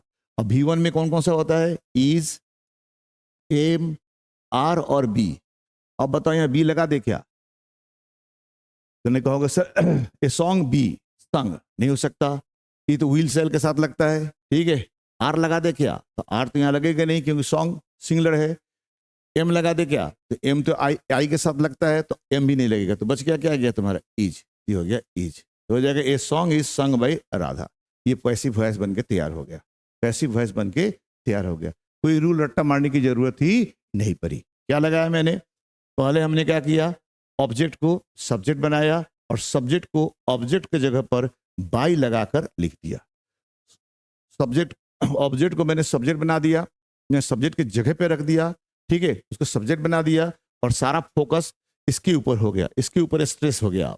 अब सॉन्ग के ऊपर स्ट्रेस हो गया। ठीक है, स्ट्रेस डालना था हमको, तो सॉन्ग पे स्ट्रेस डाल दिया। अब राधा को कहाँ लिखेंगे? क्योंकि राधा का जगह पे मैंने सॉन्ग को ले गया, तो फिर राधा को सॉन्ग के जगह पे लाएंगे। तो अगर सॉन्ग के जगह पर बिना चेंज किए रख देंगे तो सॉन्ग राधा हो जाएगा ऑब्जेक्ट, और ये सॉन्ग हो जाएगा, है ना, डूअर। तो फिर गीत लगेगा राधा को गाने के लिए, तो मीनिंग चेंज हो जाएगा। तो हमें क्या करना पड़ेगा? बाई लगाना पड़ेगा। बाई लगाने से क्या होता है कि बाई एक ऐसा प्रीपोजिशन है जिसके लगाने से टेंस नहीं बदलता, वह डूअर ही रहता है, वह ऑब्जेक्ट नहीं बनता, रिसीवर नहीं बनता। हमें राधा को रिसीवर बनाना भी नहीं था, राधा को यहाँ भी डूअर ही बनाना था, क्योंकि पैसिव से एक्टिव से पैसिव जाते समय न सेंस बदलता है और न टेंस बदलता है। तो मैंने यहाँ पे बाई लगा दिया। ठीक है, उसके बाद हमें क्या करना था? V3 लगानी थी। तो वर्ब तुम्हारे पास सिंग ही था, तो सिंग का मैंने क्या कर दिया? सॉन्ग कर दिया, संग कर दिया, V3 हो गया। अब सुनो, कहता है इसके पहले हेल्पिंग वर्ब नहीं लगी हुई है, क्योंकि हेल्पिंग वर्ब भी तो कोई टेंस लगता है ना, is am are, I am, Radha is singing, helping verb. यहाँ कोई हेल्पिंग वर्ब है नहीं, तो यहाँ पे हेल्पिंग वर्ब लिखने की जरूरत नहीं। अगर हेल्पिंग वर्ब होता तो हेल्पिंग वर्ब कहाँ लगता? यहाँ लगता। ठीक है, हेल्पिंग वर्ब है नहीं, तो क्या लगाएंगे हम? अब हमको लगाना पड़ेगा बी का फॉर्म। बात खत्म हो गया, तो बी का फॉर्म क्या लगेगा? ये बी का फॉर्म है, B प्लस V3। तो बी का फॉर्म कौन सा लगेगा? तो देखना पड़ेगा इस सेंटेंस का टेंस का टेंस में वर्ब का फॉर्म कौन सा है। ये वर्ब टेंस है प्रेजेंट इंडेफिनिट, वर्ब का फॉर्म वन है, इसलिए यहाँ पे बी का फॉर्म भी वन ही लगेगा। बी का फॉर्म क्या लगेगा, वन लगेगा। क्यों लगेगा, क्योंकि अगर भी वन है तो प्रेजेंट इंडेफिनिट है, तो यहाँ भी भी वन होगा तो ये प्रेजेंट इंडेफिनिट ही रखना पड़ेगा। तो भी वन, बी का भी वन क्या होता है, इज भी होता है, एम भी होता है, आर भी होता है और बी भी होता है। यहाँ हम क्या लगाए, हमने यहाँ इज लगाया। क्यों लगाया इज, क्योंकि बी विल सेल के साथ लगता है, आर प्लूरल के साथ लगता है और एम आई के साथ लगता है। तो यहाँ आई भी नहीं है, सॉन्ग प्लूरल भी नहीं है और यहाँ पे कोई फ्यूचर की बात हो नहीं रहा, तो ये तीनों नहीं लगा यहाँ, ये तीनों यहाँ नहीं लगा। लगा क्या चीज, लग गया इज। तो हो गया a song is sung by Radha. तो ये हो गया इसकी पैसिव फॉर्मेट। तो ये एक्टिव और पैसिव ऐसे ही बनाएंगे हम, केवल बी प्लस भी थ्री को देखकर। ठीक है, हमने इसमें क्या क्या किया, 5 बदलाव किया। यहाँ भी 4 बदलाव किया, ये जनरली 5 बदलाव किया जाता है। एक बदलाव देखो मैंने क्या किया, ऑब्जेक्ट को सब्जेक्ट बना दिया। ऑब्जेक्ट को मैंने क्या कर दिया, सब्जेक्ट बना दिया। इस ऑब्जेक्ट को मैंने क्या बना दिया, सब्जेक्ट बना दिया। देख रहे हो, फिर कहता है सब्जेक्ट को बाई का ऑब्जेक्ट बना दिया। अब राधा को देखो क्या कर दिया मैंने, राधा को बाई का ऑब्जेक्ट बना, बाई लगाकर फिर पोजीशन का ऑब्जेक्ट बना दिया। जो वर्ब है उसका थर्ड फॉर्म बना दिया। जो वर्ब फॉर्म था सिंग्स, उसको मैंने थर्ड फॉर्म बना दिया। ठीक है, जो वर्ब फॉर्म था उसका क्या कर दिया मैंने, थर्ड फॉर्म बना दिया। ठीक है, उसके बाद मैंने क्या किया, अगर हेल्पिंग वर्ब हो तो वही लिखाया जाएगा। अगर हेल्पिंग वर्ब है तो हेल्पिंग वर्ब था नहीं तो लिखा नहीं गया। तो ये 4 नंबर स्किप हो गया, रहता तो लग जाता। और 5 नंबर में क्या लगा, बी का, बी की फॉर्म को अकॉर्डिंग टू टेंस लगाओ। यानी बी के फॉर्म, हाँ इज ए टेंस के हिसाब से, तो भी वन लगा था तो मैंने यहाँ क्या कर दिया, इज लगा दिया। ठीक है, इस तरह से हम लोगों ने इसमें 4 रिफॉर्म किए। टेंस जब भी एक्टिव से पैसिव जाओगे ये 5 रिफॉर्म होता है। जब हेल्पिंग वर्ब नहीं हो तो 4, और अगर हेल्पिंग वर्ब हो तो 5 रिफॉर्म किया जाता है। बस आपको यही 5 रिफॉर्म आपको देखना है। क्या देखना है, फिर से समझो। सब ऑब्जेक्ट को सब्जेक्ट, ऑब्जेक्ट को सब्जेक्ट बनाना है। क्योंकि क्यों बनाते हैं ऑब्जेक्ट को सब्जेक्ट, क्यों बनाते हैं, क्योंकि इससे क्या होता है, स्ट्रेस, स्ट्रेस कहाँ चला जाता है, ऑब्जेक्ट के ऊपर चला जाता है। Stress central idea, main idea कौन बन जाता है, ऑब्जेक्ट बन जाता है। सब्जेक्ट के बाई लगाकर उसको ऑब्जेक्ट बना देते हैं। क्यों, क्योंकि बाई लगाने से वो जो सब्जेक्ट है वो प्रीपोजिशन का ऑब्जेक्ट बनेगा, वर्ब का ऑब्जेक्ट नहीं बनेगा, प्रीपोजिशन का ऑब्जेक्ट बनेगा। और प्रीपोजिशन का ऑब्जेक्ट बनकर वह डूअर ही रहेगा। ठीक है, अगर बाई हटा दोगे तो वर्ब का ऑब्जेक्ट हो जाएगा। ठीक है, तो मीनिंग चेंज हो जाता है। तीसरा भी थ्री लगाना पड़ता है, वर्ब का तीसरा फॉर्म लगाना पड़ता है। वर्ब का जो वर्ब लिखा होता है उसी का भी थ्री करना पड़ता है, क्योंकि पैसिव फॉर्म में भी थ्री लगाया जाता है। सारा पैसिव में भी थ्री होता है। अगर हेल्पिंग वर्ब रहे तो लगाना, नहीं रहे तो उसको स्किप कर देना। और 5वां में बी की फॉर्म को अकॉर्डिंग टू टेंस लगाओ, क्या बनाओ। यानी जो टेंस में वर्ब होगा उसी के हिसाब से बी के फॉर्म लगेगा। ऐसा करने से क्या होता है, टेंस नहीं बदलेगा। ऐसा करने से क्या होता है, टेंस नहीं बदलेगा। क्योंकि एक्टिव से पैसिव जाते समय न मीनिंग चेंज होता है न टेंस चेंज होता है। आई बात समझ में, आई बात समझ में कुछ की नहीं, इतनी बात समझ में आ गया। यही एक सिंपल फंडा है। ठीक है, टेंस एक्टिव से पैसिव जाने का। अब हम एक एक करके टेंस पर थोड़ा सा प्रैक्टिस करा देते हैं ताकि आपको यह बात और क्लियर हो जाएगा। बताने के लिए इतना ही था, यही वॉइस है, इतना ही वॉइस होता है। लेकिन अगर अगर और भी इस बातों को क्लैरिटी लानी है तो एक आध और भी एग्जाम्पल्स को टेंस वाइज देख लेंगे तो फटाफट आपको ये बातें याद आने लग जाएगी। ठीक है, तो चलो हम ले चलते हैं आपको और एक्सरसाइज कराने के लिए। ठीक है,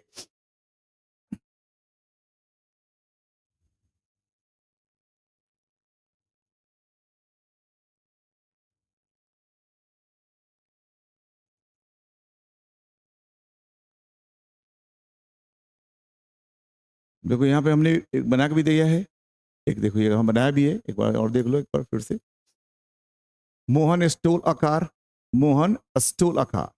अब देखो वर्ब कौन सा यहाँ पे है, ये वर्ब हो गया। ठीक है, वर्ब का कौन सा रूप है, ये V2 है। वर्ब का कौन सा रूप है, ये V2 है। V2 से क्या हो गया, past indefinite, past indefinite. Clear. अब इस स्टूल करने का काम कौन कर रहा, ये मोहन।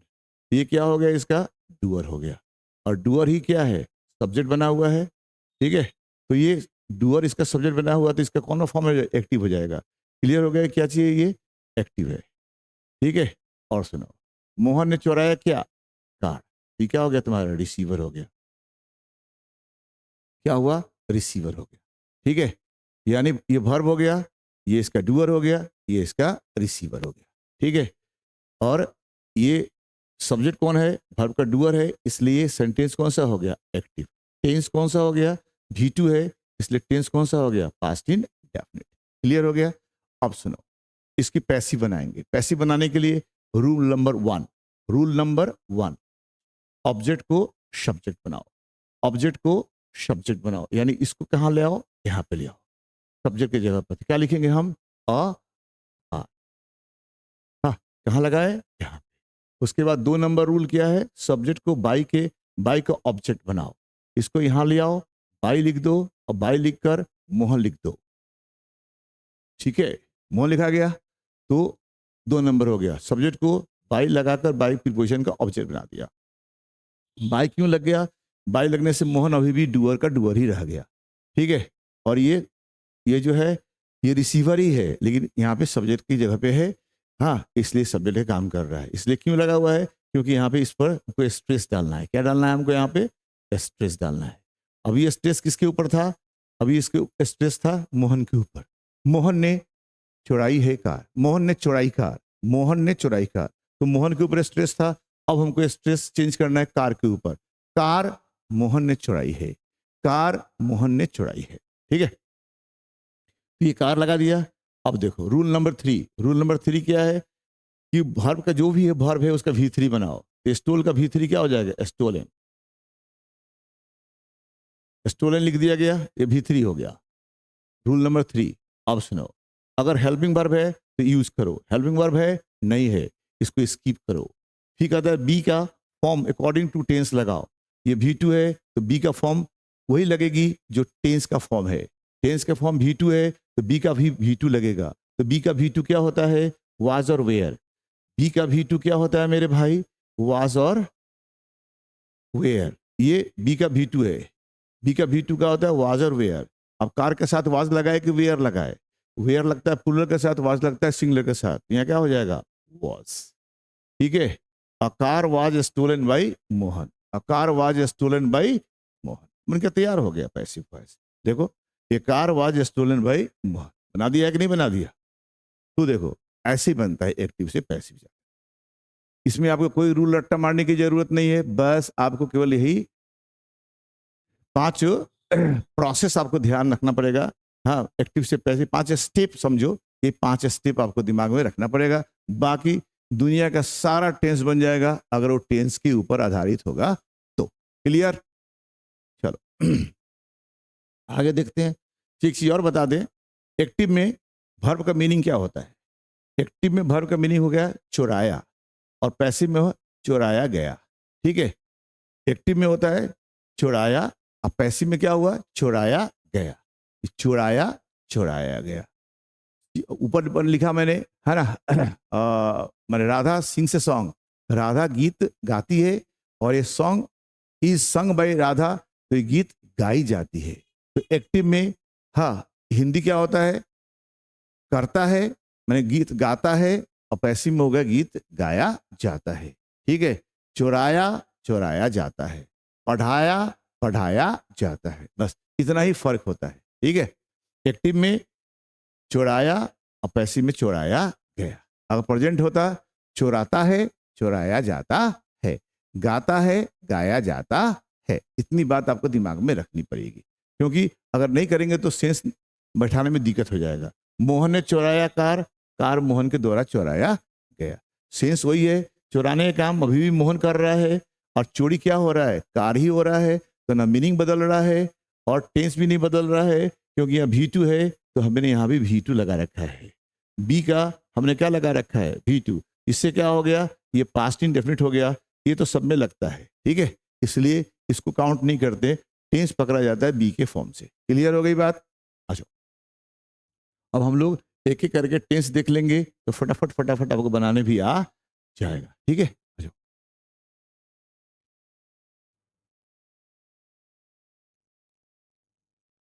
आ जाओ, यहाँ देखो, अब एक एक करके हम बना देते हैं फटाफट फटाफट। अब देखो, ये देखो प्ले क्या है, वर्ब है। वर्ब का कौन फॉर्म है? वर्ब वन है। वर्ब वन है। कौन सा है? वर्ब वन है। ठीक है, वर्ब वन है। और खेलने का काम कौन कर रहा? मोहन। खेल क्या रहा है? क्रिकेट। ये हो गया तुम्हारा, ये डूअर है, और ये डूअर ही क्या बना हुआ है? सब्जेक्ट। और ये क्या है? रिसीवर है। ठीक है, तो ये भी वन है, तो कौन सा टेंस हो गया? Present indefinite. ठीक है, टेंस हो गया प्रेजेंट इंडेफिनिट। हाँ, और ये फॉर्मेट कौन सा हो गया? वर्ब का फॉर्म कौन सा हो गया? वर्ब का फॉर्म हो गया एक्टिव। वर्ब का फॉर्म कौन सा हो गया? वर्ब का फॉर्म हो गया एक्टिव। कैसे? क्योंकि इसका डूअर मोहन है, और मोहन ही क्या है? सब्जेक्ट बना हुआ है। आई बात समझ में? अब इसको हमको पैसिव बनाना है। रूल नंबर वन, इसको क्या करना है? यहाँ लगाना है मोहन की जगह पर, तो क्या हो जाएगा? क्रिकेट। क्लियर? क्रिकेट हो गया। रूल नंबर टू, इसको लगाना है इसके जगह पे, क्या लगाकर? बाई मोहन।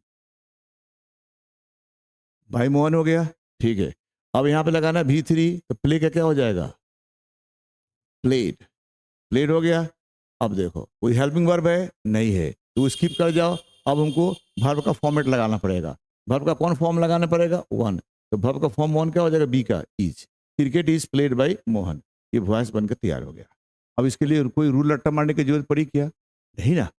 तो यही हमारा पढ़ाने की खासियत है। ठीक है, देखो यार, हर आदमी की अपनी अपनी तरीका होता है पढ़ाने का। अगर कहा जाए तो मेरा यही क्या कहते हैं, हाँ, ट्रेडमार्क है। ठीक है, मेरा यही ट्रेडमार्क है कि मैं इस तरह से ग्रामर को पढ़ाता हूँ, समझाता हूँ। ठीक है, यही मेरा ट्रेड है। कोई आपको इस तरह से वॉइस नहीं पढ़ाएगा। ठीक है, न किताबों में और न कोई टीचर्स पढ़ाता है इस तरह का। ये मेरी अपनी अनुभव है, जो 35 साल से मैं पढ़ा रहा हूँ, इसी का ये अनुभव है। 1 साल 2 साल नहीं मेरे भाई, 35 साल से पढ़ा रहा हूँ। तो 35 साल से अगर अंग्रेजी पढ़ा रहा हूँ, तो कुछ ना कुछ तो डिफरेंस दिखना चाहिए कि नहीं दिखना चाहिए? आई बात समझ में? तो यही हमारा, हाँ, अपना डिफरेंस है। ठीक है, तो अगर आप चाहते हो कि इंग्लिश को समझे, पढ़े नहीं, समझे, रटे नहीं, समझे, तो भाई आपको हमसे मुलाकात करनी पड़ेगी। ठीक है, अच्छा, नहीं तो भैया आपकी जिंदगी है, आप अपने हिसाब से जी लीजिए, कोई दिक्कत थोड़ी है। कोई थोड़ी आदमी कहता है, ठीक है, कोई तो नहीं रोकेगा। आपकी जिंदगी है, आप जैसे करें, आपकी सतुआ है। आप जूते में सान के खाएं या थाली में सान के खाएं, दैट्स डिपेंड्स ऑन यू। आ जाओ, चलो टेंस देखें इसमें। देखो यहाँ पे, यहाँ देखो, ये क्या है? वर्ब प्लस आईएनजी है। वर्ब प्लस आईएनजी है। वर्ब प्लस आईएनजी से क्या होता है? कंटिन्यूअस। वर्ब प्लस आईएनजी से क्या होता है? कंटिन्यूअस। बताते हैं ना। अच्छा, ये देखो, ये क्या है? हेल्पिंग वर्ब है। हेल्पिंग वर्ब कौन सा है? वी वन है। वी वन से क्या होता है? Present.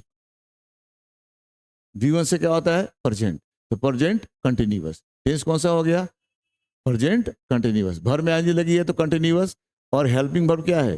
Helping verb we one है। वी वन से हो गया प्रेजेंट। ये टेंस कौन सा हो गया? Present continuous. अब देखो, वर्ब आया तो सेंटेंस बन गया। और अगर वर्ब है तो कोई ना कोई तो सब्जेक्ट चाहिए ना भाई। तो कैसे पता चलेगा? खेलता है क्रिकेट कौन? ये मोहन खेलता है। तो क्या हो गया तुम्हारा? ये है इसका डूअर है। ये डूअर है, और यही सब्जेक्ट है। यही सब्जेक्ट है ना। सब्जेक्ट का पोजीशन तो यही होता है ना मेरे भाई, शुरू में। सब्जेक्ट की जगह पे कौन है? डूअर है। सब्जेक्ट की जगह पे कौन आ गया? मोहन। मोहन क्या है? वर्ब का डूअर है। इससे पता चल गया कि वर्ब का फॉर्म कौन सा हो गया। ये वर्ब का फॉर्म कौन सा हो गया? एक्टिव वाली फॉर्म हो गया। कि वर्ब का ही रूप ना है, वर्ब का ही तरीका होता है लिखने का। हाँ, अगर वर्ब का डूअर सब्जेक्ट हो तो एक्टिव, वर्ब का, है ना, रिसीवर सब्जेक्ट हो तो पैसिव। ये वर्ब कौन सा हो गया? एक्टिव वाली। वर्ब हो गया एक्टिव वाली, और वर्ब में आईएनजी लगी है तो टेंस कौन हो गई? कंटिन्यूअस। इसके साथ हेल्पिंग वर्ब लगी हुई है तो ये हो गया प्रेजेंट। वी वन है तो प्रेजेंट, तो टेंस हो गया प्रेजेंट कंटिन्यूअस। और वर्ब का डूअर सब्जेक्ट बना है तो वर्ब का फॉर्मेट कौन सा हो गया? एक्टिव वाली। ठीक है, और क्रिकेट क्या हो गया? इसका ऑब्जेक्ट हो गया, चाहे इसका कौन सा? रिसीवर। रिसीवर को ऑब्जेक्ट बोलते हैं यार, याद रखना यार, नहीं तो कंफ्यूज मत हो जाना। ठीक है, कितनी बात समझ में आ गया?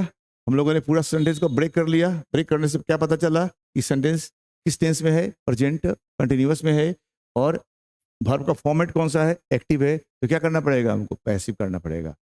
परीक्षा में क्या करता है, लिख देता है चेंज द वॉइस। तो आपको पता करना पड़ेगा कि ये पर्टिकुलर सेंटेंस तुम्हारे पास है वो एक्टिव फॉर्म में है कि पैसिव फॉर्म में है। अगर एक्टिव फॉर्म में है तो पैसिव करना पड़ेगा, पैसिव फॉर्म में है तो एक्टिव करना पड़ेगा। That's it. तो ये एक्टिव में है तो पैसिव करेंगे। तो करने का तरीका क्या होता है, हमको इसको क्या करना पड़ेगा, यहाँ लाना पड़ेगा। ठीक है, तो क्या हो जाएगा, क्रिकेट मैंने यहाँ लगा दिया। हाँ, अब इसको क्या करना पड़ेगा, यहाँ लगाना पड़ेगा, बाई मोहन। एक नंबर स्टेप स्टेप क्या बताया था कि ऑब्जेक्ट को सब्जेक्ट बनाओ। 2 नंबर स्टेप क्या बताया, बाई लगाकर, है ना, बाई लगाकर सब्जेक्ट को लिख देना है। ठीक है, 3 नंबर स्टेप क्या था, जो भी वर्ब है उसका V3 बनाओ। तो प्ले का V3 क्या हो जाएगा भाई, प्लेड। और प्लेड बनाकर भूल जाओ, प्लेड बनाकर भूल जाओ। ठीक है, हेल्पिंग वर्ब है तो क्रिकेट के साथ हेल्पिंग वर्ब यहाँ लिख दो। ठीक है, 4 स्टेप निकल गया। पहला स्टेप ऑब्जेक्ट को सब्जेक्ट बनाओ, दूसरा स्टेप बाई लगाकर सब्जेक्ट लिखो, तीसरा स्टेप जो भी वर्ब है उसका V3 बनाओ। ठीक है, और भूल जाओ। चौथा स्टेप अगर हेल्पिंग वर्ब है तो यहाँ लिख दो, अगर हेल्पिंग वर्ब नहीं तो स्किप कर जाते। तो हेल्पिंग वर्ब है यहाँ लिख दिया। अब सुन लो, अब यहाँ क्या लगेगी, बी का फॉर्म। यहाँ क्या लगाना है मेरे भाई, बी का फॉर्म। अब बी का फॉर्म कौन लगेगा, वर्ब प्लस आईएनजी, यानी be plus ING, be plus ING. ठीक है, तो क्या करेंगे हम लोग यहाँ पे, तो लगा देंगे बीइंग। ठीक है, बी प्लस आईएनजी लगाना था हमको तो बीइंग हो जाए। हाँ, अब बी का फॉर्म बताए, इज, एम, आर और बी।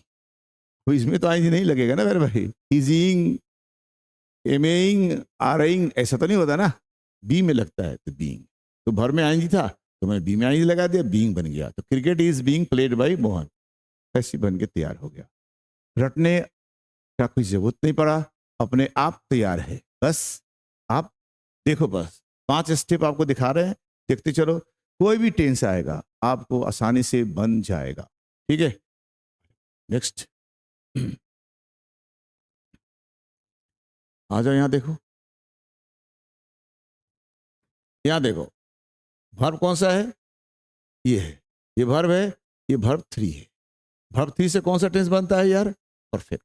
याद आ रहा, टेंस तो देखना पड़ेगा, वो जो चार्ट आपको बताया टेबल वो देखना पड़ेगा। परफेक्ट हो गया।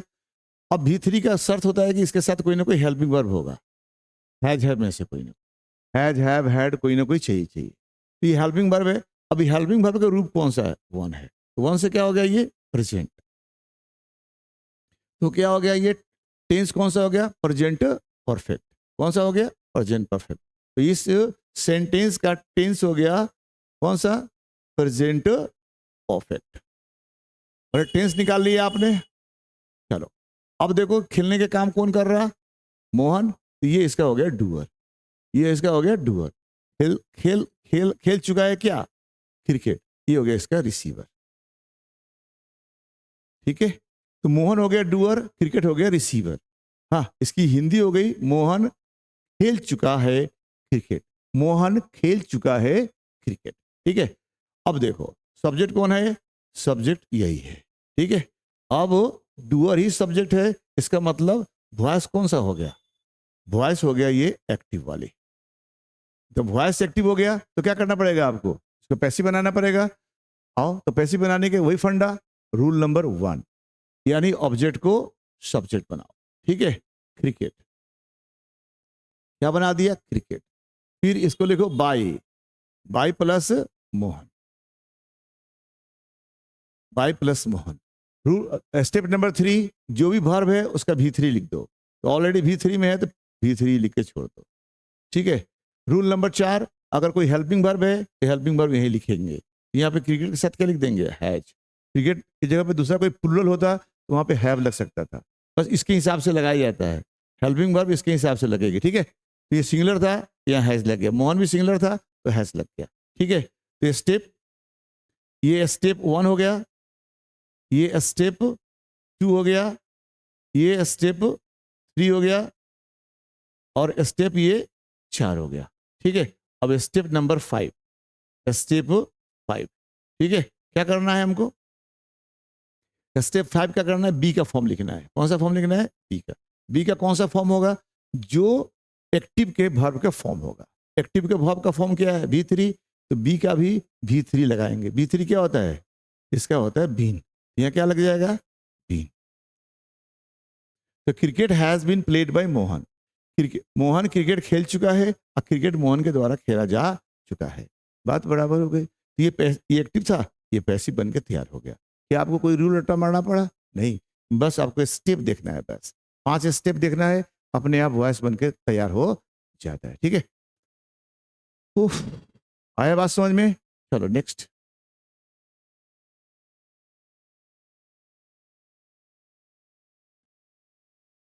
अब देखो ये कौन सा टेंस है, भर प्लस आईएनजी है। भर प्लस आईएनजी है, इससे क्या हो गया, ये कंटिन्यूअस। ये क्या है, V3 है, इससे क्या हो गया, परफेक्ट। और ये क्या है, V1 है, इससे हो गया प्रेजेंट। ये V1 है प्रेजेंट, ये V3 है परफेक्ट, भर में आईएनजी है, तो क्या हो गया, कंटिन्यूअस। ये कौन सा टेंस हो गया, present perfect continuous. Present perfect continuous, present perfect continuous. ठीक है, अब इस टेंस का पैसिव बनेगी कि नहीं बनेगी। बनाने के लिए तो हम बना सकते हैं, बनाने के लिए हम बना सकते हैं, लेकिन उसकी मीनिंग सही कन्वे नहीं हो पाएगा। ठीक है, इसके मीनिंग सही कन्वे नहीं हो पाएगा। ठीक है, आ जाओ, कोशिश करते बनाने का, लेकिन बनेगी, बन तो जाएगी, लेकिन मीनिंग सही कन्वे नहीं करेगी। ठीक है, ये गलत हो जाता है, ये रॉन्ग होता है। बहुत सारी किताबों में बनाया रहता है, मैं ही बना देता हूं अभी, लेकिन ये बनेगी नहीं, ग्रामेटिकली इनकरेक्ट हो जाएगा। ठीक है, आ जाओ, बनाने के लिए हमने यहां लिख देंगे क्रिकेट। ठीक है, उसके बाद मैंने लिख दूंगा यहां पे बाई मोहन। क्या लिख दिया मैंने यहां पे, मोहन। ठीक है, V3 क्या है, प्ले क्या लिख देंगे हम, प्लेड। मैंने लिख दिया प्लेड। ठीक है, क्लियर। मैंने step number 1, step number 2, step number 3, step number 4, step number को हेल्पिंग वर्ब। ठीक है, तो यहां देखो हेल्पिंग वर्ब क्या हो गया, हैज के साथ क्या लग जाएगा, ये हो गया बीन। ठीक है, ये हो गया। अब देखो, अब यहां पे ये दोनों तो हेल्पिंग वर्ब यहां लग गया। अब सुनो, अब बी का फॉर्म चाहिए हमको। अब क्या चाहिए, बी का फॉर्म। तो बी का फॉर्म कौन सा लगेगा, जो वर्ब का फॉर्म है, तो क्या हो जाएगा यहां पे, बीइंग हो जाएगा। ठीक है, अब ये हो गया, ये हेल्पिंग वर्ब हो गया, ये हो गया स्टेप नंबर 4, और ये हो गया तुम्हारा स्टेप नंबर 5। ठीक है, ये पैसिव बन गया इसका, लेकिन ये मीनिंग सही कन्वे नहीं कर रहा, ग्रामेटिकली इनकरेक्ट हो गया। अब यहां देखो, ये एक हेल्पिंग वर्ब है, 2 हेल्पिंग वर्ब है, 3 हेल्पिंग वर्ब हो गया, और ये 4। ठीक है, यहां पे 4 वर्ब हो गया। तो यहां पे नियम कहता है कि वर्ब की संख्या कितनी होगी इसके अंदर, 4। सेंटेंस में वर्ब की संख्या है ना, मैक्सिमम 3 होना चाहिए। मैक्सिमम कितना होना चाहिए, 3 होना चाहिए, और इसमें हो गया 4, 1 2 3 4, इसलिए ये सेंटेंस हो जाएगा इनकरेक्ट। ठीक है, इसलिए इसका पैसिव वॉइस नहीं बनता है। बनाने के लिए मैं बना दिया, लेकिन ये सही मीनिंग कन्वे नहीं करेगा, और इसके अंदर वर्बों की संख्या 4 हो गई, मैक्सिमम वर्ब की संख्या 3 होनी चाहिए, केवल मॉडल वर्ब छोड़कर। मॉडल वर्ब में 4 हो सकता है, लेकिन मॉडल वर्ब के अलावे कोई भी सेंटेंस में वर्ब की संख्या 3 ही रहती है, 4 नहीं रहता। That is the rule of grammar. इसलिए according to the rule of grammar ये पैसिव वॉइस इसका गलत हो गया। इसलिए प्रेजेंट परफेक्ट कंटिन्यूअस और उसी तरह पास्ट परफेक्ट कंटिन्यूअस का पैसिव वॉइस नहीं बनता, पैसिव नहीं बनता मेरे भाई, नहीं बनता। बनाने के लिए मैंने बना रखा, लेकिन ये ग्रामेटिकली इनकरेक्ट हो गया, क्योंकि इसके अंदर 1 2 3 और 4 वर्ब हो गया। ठीक है, हमको चाहिए हाँ 2 helping verb 1 main verb, 2 helping verb 1 main verb, और यहाँ पे 3 हेल्पिंग वर्ब है और 1 मेन वर्ब है। आ रही बात समझ में, इसलिए सेंटेंस ग्रामेटिकली इनकरेक्ट हो गया, कोई मीनिंग सही कन्वे करता नहीं है, इसलिए इसको बनाया नहीं जाता। ठीक है, प्रेजेंट इंडेफिनिट प्रेजेंट कंटिन्यूअस और प्रेजेंट परफेक्ट ही बनता है, प्रेजेंट परफेक्ट कंटिन्यूअस नहीं बनता। Past indefinite past continuous past perfect और पास्ट परफेक्ट कंटिन्यूअस नहीं बनता। आई बात समझ में? इतनी क्लियर हो गई बात? हमको आशा है कि आपको समझ में आ रही होगी। ठीक है, नहीं आएगा तो लोड मत लेना, अभी आगे और है यार। आ जाओ आ जाओ, यहाँ देखो, फिर वर्ब खोजो। वर्ब कौन सा है यहाँ पे मेरे भाई? वर्ब ये हो गया V2। कहोगे सर V3 नहीं हो सकता क्या? कहोगे सर V3 तो क्योंकि play play played play played played V1 V2 V3, तो V2 V3 एक ही है, तो सर आप V2 लिख रहे हो, V3 नहीं हो सकता क्या? नहीं हो सकता मेरे भाई, क्योंकि V3 जब भी लगता है तो इसके साथ हैव का फॉर्म चाहिए। कौन सा चाहिए? हैव का फॉर्म चाहिए। V3 के लिए क्या अनिवार्य है? हैव का फॉर्म। या कोई हैव का फॉर्म है? नहीं है, इसलिए क्या हो गया? V2 हो गया। क्लियर? अब हैव का फॉर्म नहीं है तो V2 हो गया, तो V2 से कौन सा टेंस बनता है मेरे भाई? पास्ट इन डेफिनेट। तो इसका टेंस कौन सा हो गया? टेंस हो गया पास्ट इन डेफिनेट। अब देखना है वॉइस कौन सा है। ठीक है, वॉइस देखना है। अब देखो इसको मैंने खेला क्रिकेट, खेला कौन? तो मोहन। ये इसका डूअर हो गया, हुआ कि नहीं हुआ? तो इस क्रिया का डूअर ही सब्जेक्ट बनना पड़ा हुआ है। तो जब डूअर ही सब्जेक्ट होता है तो क्या हो जाएगा? ये एक्टिव हो जाएगा। क्या हो जाएगा मेरे भाई? एक्टिव। ठीक है, जब वर्ब का डूअर सब्जेक्ट होता है तो सेंटेंस किस फॉर्मेट में होता है? एक्टिव वॉइस के फॉर्मेट में होता है। ठीक है, तो और ये क्या हो जाएगा तुम्हारा? ये हो जाएगा रिसीवर। ठीक है, तो देखने में क्या हो गया? यानी सेंटेंस का टेंस कौन सा हो गया? और पास्ट इंडेफिनिट। अब वॉइस कौन सा हो गया? Active voice.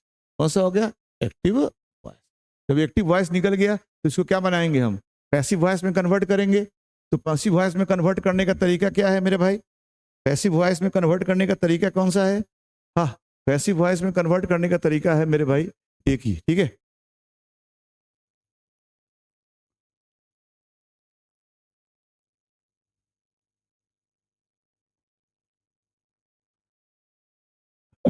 पैसिव वॉइस में कन्वर्ट करने का तरीका एक ही है।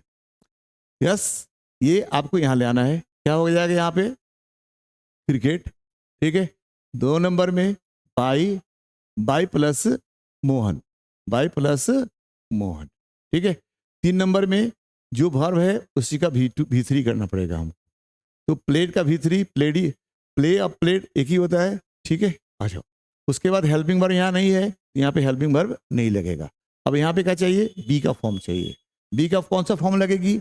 जो इस वर्ब, इस टेंस का वर्ब का फॉर्म है। तो टेंस का वर्ब का फॉर्म क्या है? V2 है, तो V2 क्या होता है? बी का V2 होता है वाज वियर। इसके साथ क्या लग जाएगा? Was. Cricket was played by Mohan, cricket was played by Mohan. Clear हो गया? तो ये पैसिव वॉइस बन के चला तैयार हो गया। ठीक है, आपको कोई रूल रट्टा मारना पड़ा नहीं ना मेरे भाई? अच्छा,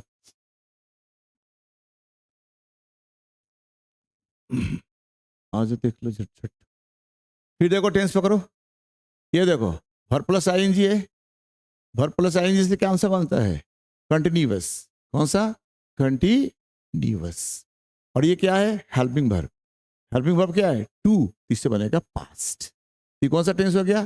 पास्ट कंटिन्यूअस। ठीक है, तो ये टेंस इसका कौन सा हो गया? इस सेंटेंस का टेंस हो गया पास्ट कंटिन्यूअस। ठीक है, पास्ट कंटिन्यूअस हो गया। अच्छा, अब इस मोहन खेल रहा था क्रिकेट, मोहन खेल रहा था क्रिकेट। खेलने का काम कौन कर रहा है भाई? ये मोहन। तो ये उसका हो गया डूअर। ठीक है, और खेल क्या रहा था? क्रिकेट। ये हो जाएगा तुम्हारा रिसीवर। क्या हो गया? ये रिसीवर। ठीक है, अब देखो, और सब्जेक्ट कौन हो गया? यही, ये डूअर ही सब्जेक्ट है। इसके बाद वॉइस कौन सा हो गया? इस सेंटेंस का वॉइस हो गया एक्टिव। एक्टिव वॉइस हो गया। अब एक्टिव वॉइस हो गया तो किस टेंस में चेंज करेंगे हम? पैसिव में चेंज करेंगे। नियम देख लो, वही फंडा, क्रिकेट। फिर step number 2 by Mohan. Step number 3 verb का तीसरा रूप प्लेड। स्टेप नंबर 4, अगर हेल्पिंग वर्ब है तो लिखो, तो हेल्पिंग वर्ब क्या है? वाज है, तो क्रिकेट के साथ लग जाएगा वाज। ओके, वेयर नहीं लगेगा, लग सकता है लेकिन यहाँ नहीं लगेगा क्योंकि ये ऑब्जेक्ट सिंगुलर है, इसलिए वाज हो गया। अब 4 का स्टेप निकल गया। स्टेप 1 हो गया, स्टेप 2 हो गया, ठीक है, स्टेप 3 हो गया, स्टेप 4 हो गया, स्टेप 5 चाहिए। 5 क्या है? बी का तीसरा फॉर्म, बी का तीसरा फॉर्म, सॉरी बी का वही बी का वही फॉर्म जो इस टेंस का फॉर्म है, बी का वही फॉर्म जो इस टेंस का फॉर्म है। इस वर्ब में का टेंस का फॉर्म क्या है? वर्ब प्लस आईएनजी, यहाँ पे लगेगा वर्ब प्लस आई, बी प्लस आईएनजी। तो क्या हो गया? Cricket was being played by Mohan, cricket was being played by Mohan. ये वॉइस बन के तैयार हो गया पैसिव वाली, ठीक है। बात वही होगा, सेंस नहीं बदलेगी। मोहन क्रिकेट खेल रहा था, क्रिकेट मोहन के द्वारा खेला जा रहा था। आई बात समझ में? चलो जी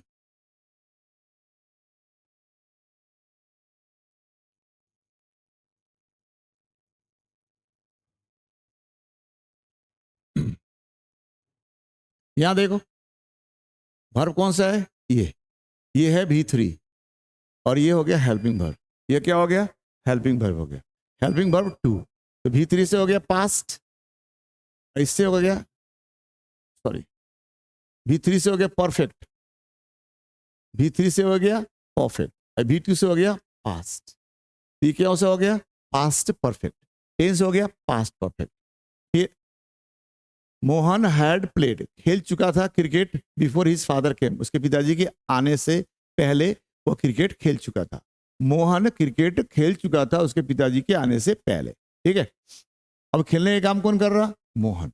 ये हो गया तुम्हारा सब्जेक्ट, माने ये डूअर है, ये डूअर हो गया और डूअर ही सब्जेक्ट हो गया। तो डूअर सब्जेक्ट हो गया, तो कौन सा हो गया? एक्टिव फॉर्म में हो गया ये, ठीक है, एक्टिव हो गया।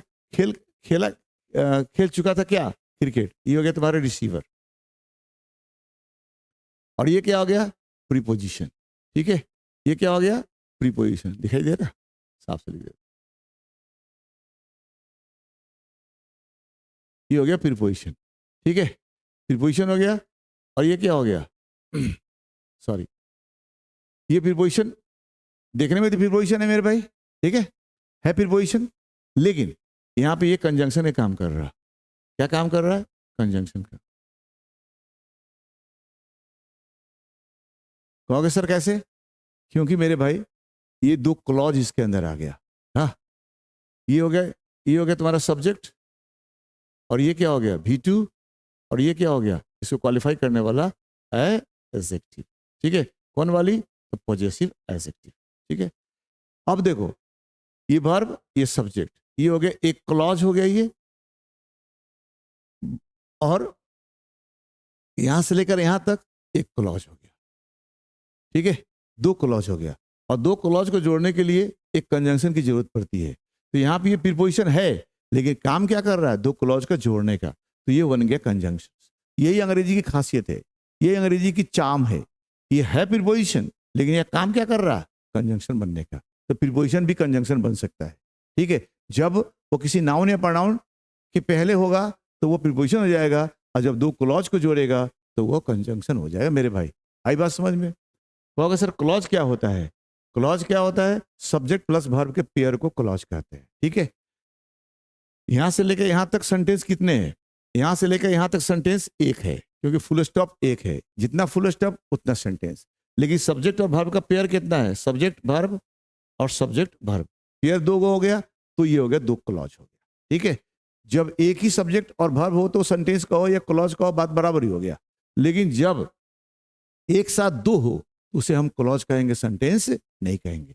यहां से लेकर यहां तक सेंटेंस हो गया, क्योंकि एक फुल स्टॉप है, और एक फुल स्टॉप के अंदर दो सब्जेक्ट और वर्ब का पेयर है। एक सब्जेक्ट मोहन है और प्लेड हो गया, एक पेयर हो गया, और दूसरा पेयर है फादर और खेम, ठीक है। तो दो पेयर हो गया, तो अब ये क्लॉज हो गया। यहां से लेकर यहां तक सेंटेंस हो गया, और यहां से लेकर यहां तक एक क्लॉज हो गया, और यहां से लेकर यहां तक दूसरा क्लॉज हो गया, ठीक है। और दो दो क्लॉज को जोड़ने के लिए हमें क्या करना पड़ता है? एक कंजंक्शन की जरूरत पड़ती है। ये मैंने कंजंक्शन से ऐड कर दिया। आई बात समझ में? आ जाओ। अब देखो, इस क्लॉज को ऑब्जेक्ट है, लेकिन इस क्लॉज को ऑब्जेक्ट नहीं है।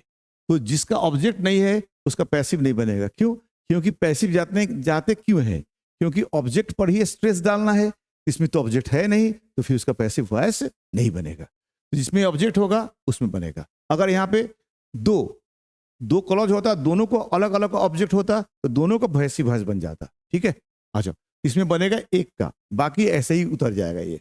ठीक है, तो यहाँ क्या बनाएंगे हम लोग इसको,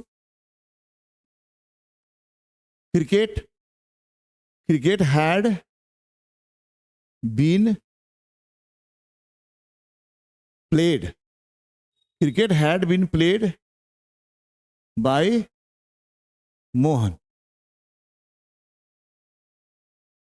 मोहन, ठीक है, वही सेम फंडा, क्रिकेट यहां ले आ दिया मैंने, मोहन को यहां ले आ दिया बाई लगाकर, फिर प्लेड V3 कर दिया, फिर ये हैड हेल्पिंग वर्ब लिख दिया यहाँ पे। ठीक है, और ये बी का जो फॉर्मेट होता है V3 वाला, जो यहाँ पे जिस फॉर्म में ये है उस फॉर्म में मैंने बी का फॉर्म लिख दिया।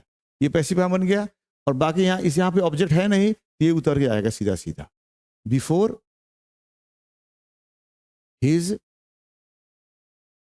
Father came. आई बात समझ में? अगर यहाँ पे ऑब्जेक्ट होता तो इसकी भी पैसिव बना दी गई होती। ठीक है, आ जाओ। कोई दिक्कत तो नहीं हो रही है मेरे भाई? कोई दिक्कत होगा तो बोलना, ठीक है, मैसेज करोगे, कोई टेंशन करने की जरूरत नहीं है। ठीक है,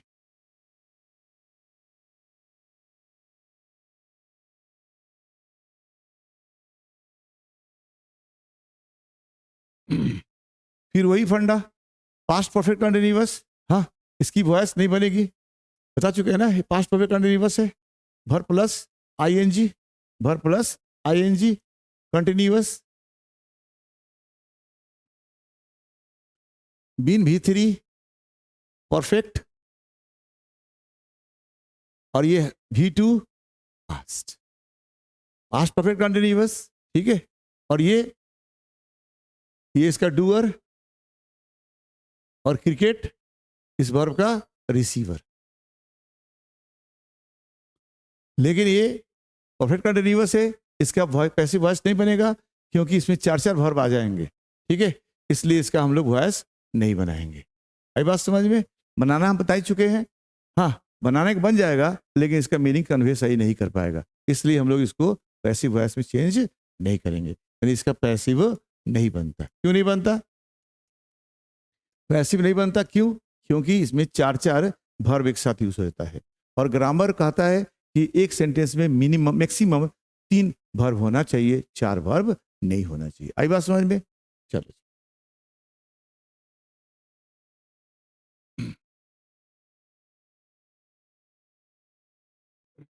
अच्छा अब ये देखो कौन सा टेंस है। यहां देखो, ये V1 है, और ये क्या है? विल है। Will shall plus V1, will shall plus V1 कौन सा टेंस होता है? Future indefinite. कौन सा टेंस होता है? Future indefinite. Will shall plus V1 future indefinite, याद आ रहा है ना? अच्छा, अभी खेलेगा मोहन, खेलेगा क्रिकेट, खेलने का काम कौन करता है? करेगा मोहन, ये हो जाएगा इसका डूअर, और डूअर हो जाएगा इसका सब्जेक्ट। ठीक है, मोहन खेलेगा क्या? क्रिकेट, ये हो जाएगा इसका रिसीवर। इसका टेंस क्या हो गया? टेंस हो गया फ्यूचर, फ्यूचर इन डेफिनिट, और वॉइस कौन सा हो गया? एक्टिव। क्लियर? तो बनाएंगे क्या चीज का? Passive voice. पैसिव वॉइस कैसे बनेगा? क्रिकेट यहां आ जाएगा,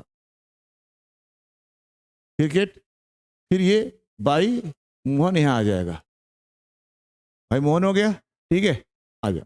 V3 चाहिए आपको, 3 नंबर स्टेप, प्लेड। ठीक है, प्लेड हो गया। उसका हेल्पिंग वर्ब क्या है? विल, यहां हो जाएगा विल। अब यहाँ पे 5वां स्टेप लगाना है, वर्ब का वही फॉर्म लगाएंगे जो वर्ब का फॉर्म यहाँ पे है। वर्ब का फॉर्म क्या है? 1 है, तो बी का फॉर्म क्या हो जाएगा? 1, तो हो जाएगा विल बी, क्योंकि यहाँ विल के साथ इज नहीं लगेगा, विल के साथ आर नहीं लगेगा, विल के साथ एम नहीं लगेगा, विल के साथ क्या लगता है? बी लगता है। तो cricket will be played by Mohan, ये हो जाएगा इसका करेक्ट वॉइस। क्लियर हो गई बात? ये एक्टिव हो गया और ये पैसिव हो गया। Is it clear? अच्छा, नेक्स्ट देखो।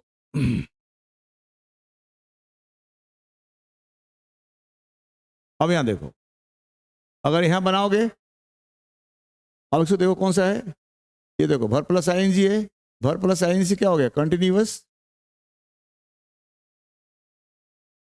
बी V1 हो गया और ये व्हील हो गया, व्हील प्लस V1 ये हो गया फ्यूचर, और आईएनजी से हो गया कंटिन्यूअस, तो हो गया फ्यूचर कंटिन्यूअस, ठीक है। और ये हो जाएगा मोहन, इसका क्या हो जाएगा, ये खेलता रहेगा, तो ये हो जाएगा इसका डूअर, डूअर ये हो गया, और ये हो जाएगा इसका सब्जेक्ट, ठीक है, ये हो जाएगा इसका सब्जेक्ट। जब ये सब्जेक्ट हो जाएगा और ये क्या हो जाएगा, रिसीवर। तो टेंस कौन सा हो गया इसका, टेंस हो गया फ्यूचर, फ्यूचर कंटिन्यूअस, ठीक है। अब देखो, अब डूअर इसका सब्जेक्ट है, तो इसका वॉइस कौन सा हो गया, वॉइस हो गया एक्टिव, वॉइस क्या हो गया, क्लियर हो गया। अब देखो इसको बनाओगे, कैसे बनेगा देख लो, cricket by Mohan, V3 played, ठीक है, हेल्पिंग वर्ब व्हील, ठीक है, व्हील व्हील है, तो व्हील है, व्हील के साथ V1 चाहिए हमको, तो बी हो जाएगा व्हील बी, ठीक है, व्हील भी एक साथ आ जाएगा, ये हेल्पिंग वर्ब हो गया, ये दोनों को दोनों क्या हो जाएगा, हेल्पिंग वर्ब हो जाएगा, और ये हो गया मेन वर्ब। अब देखो हमको चाहिए बी का फॉर्म, बी का फॉर्म वही चाहिए जो यहाँ पे डाला हुआ है, तो हो जाएगा यहाँ पे बीइंग, ठीक है। तो cricket will be being played by Mohan, ऐसा किताब में बनाया होगा। लेकिन भाई देखो यहाँ पे आपको एक चीज देखना पड़ेगा, क्या देखना पड़ेगा, यहाँ देखो बी का फॉर्म और बी का फॉर्म, दोनों फॉर्म बी ए का है, तो नियम कहता है कि बी का दो फॉर्म है ना, एक साथ मेन वर्ब के रूप में यूज नहीं किया जाता है, ठीक है। अगर ये हेल्पिंग वर्ब है तो ये मेन वर्ब हो गया, और फिर ये भी मेन वर्ब हो जाएगा, ठीक है। तो दो वर्ब को एक साथ यूज नहीं किया जाता है, ठीक है। और वही फंडा, एक वर्ब, दो वर्ब, तीन वर्ब, चार वर्ब, यहाँ भी चार वर्ब है, तो एक सेंटेंस में चार वर्ब का प्रयोग नहीं होता है, दो वर्ब का प्रयोग किया जाता है। तो कहोगे सर आप तो कहा था ना, आपने कहा था कि सर अति में क्या कहते हैं, मॉडल वर्ब में काम चलता है। हाँ मेरे भाई, तो यहाँ पे बी का फॉर्म एक साथ दो हो गया, बी का फॉर्म दो हो गया, इसलिए मेन बी के दो फॉर्म एक साथ मेन वर्ब के रूप में यूज नहीं होता है, इसलिए विल मॉडल वर्ब होने के बावजूद वॉइस हाँ पॉसिबल नहीं हो सकता है। दिस इज द कॉज, इसलिए फ्यूचर कंटिन्यूअस का भी पैसिव वॉइस नहीं बनता है, पैसिव वॉइस क्या होता है, नहीं बनता है। आई बात समझ में, कारण क्या है, यहाँ बी का फॉर्म है और यहाँ भी बी का फॉर्म है, और दो बी का फॉर्म मेन वर्ब का काम नहीं करेगा, ये हेल्पिंग वर्ब हो गया, तो ये दोनों में यहाँ पे बी का फॉर्म मेन वर्ब हो जाएगा, ठीक है। क्योंकि ये दो मेन वर्ब हो जाएगा तो फिर ये दो एक और मेन वर्ब हो गया, तीन हो जाएगा, इससे सेंटेंस का स्ट्रक्चर गड़बड़ हो जाएगा, मीनिंग गड़बड़ हो जाएगा, इसलिए फ्यूचर कंटिन्यूअस का भी नहीं बनाया जाता है, ठीक है। तो फ्यूचर इंडेफिनिट का बनेगा, फ्यूचर कंटिन्यूअस का नहीं बनेगा, फ्यूचर परफेक्ट का बन सकता है, ठीक है।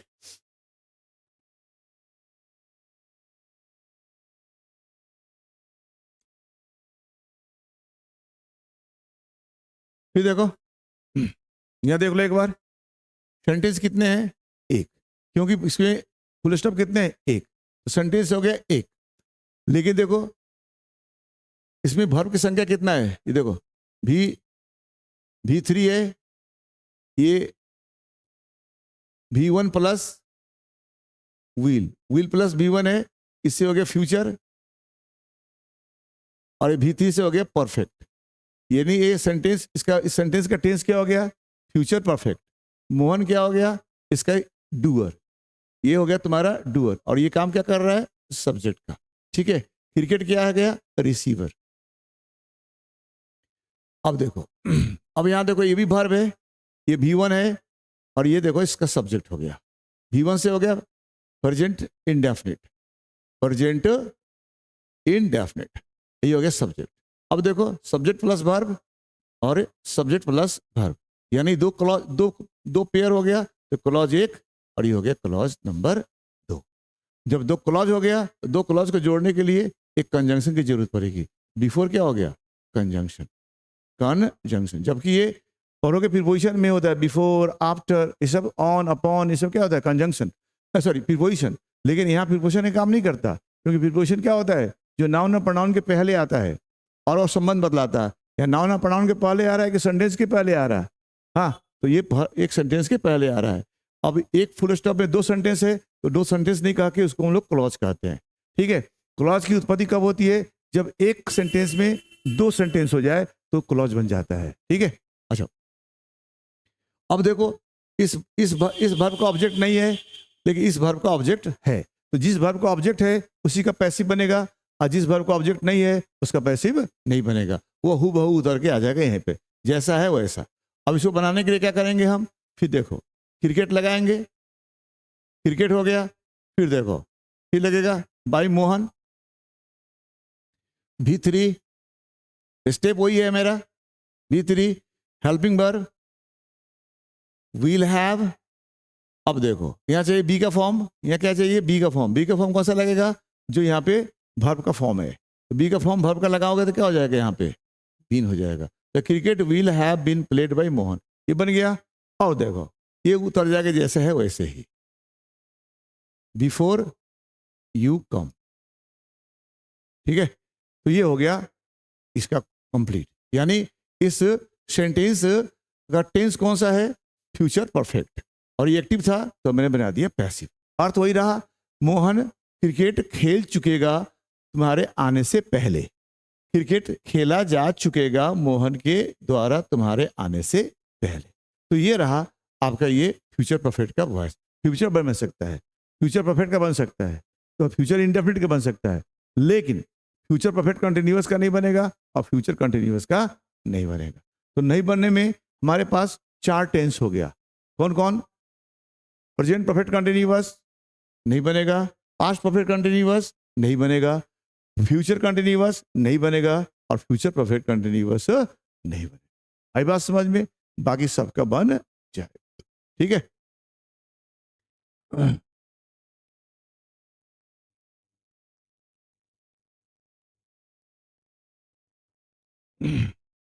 अब इसका भी नहीं बनेगा, देख लो, इसका भी तुम टेंस चेंज करके देख लो।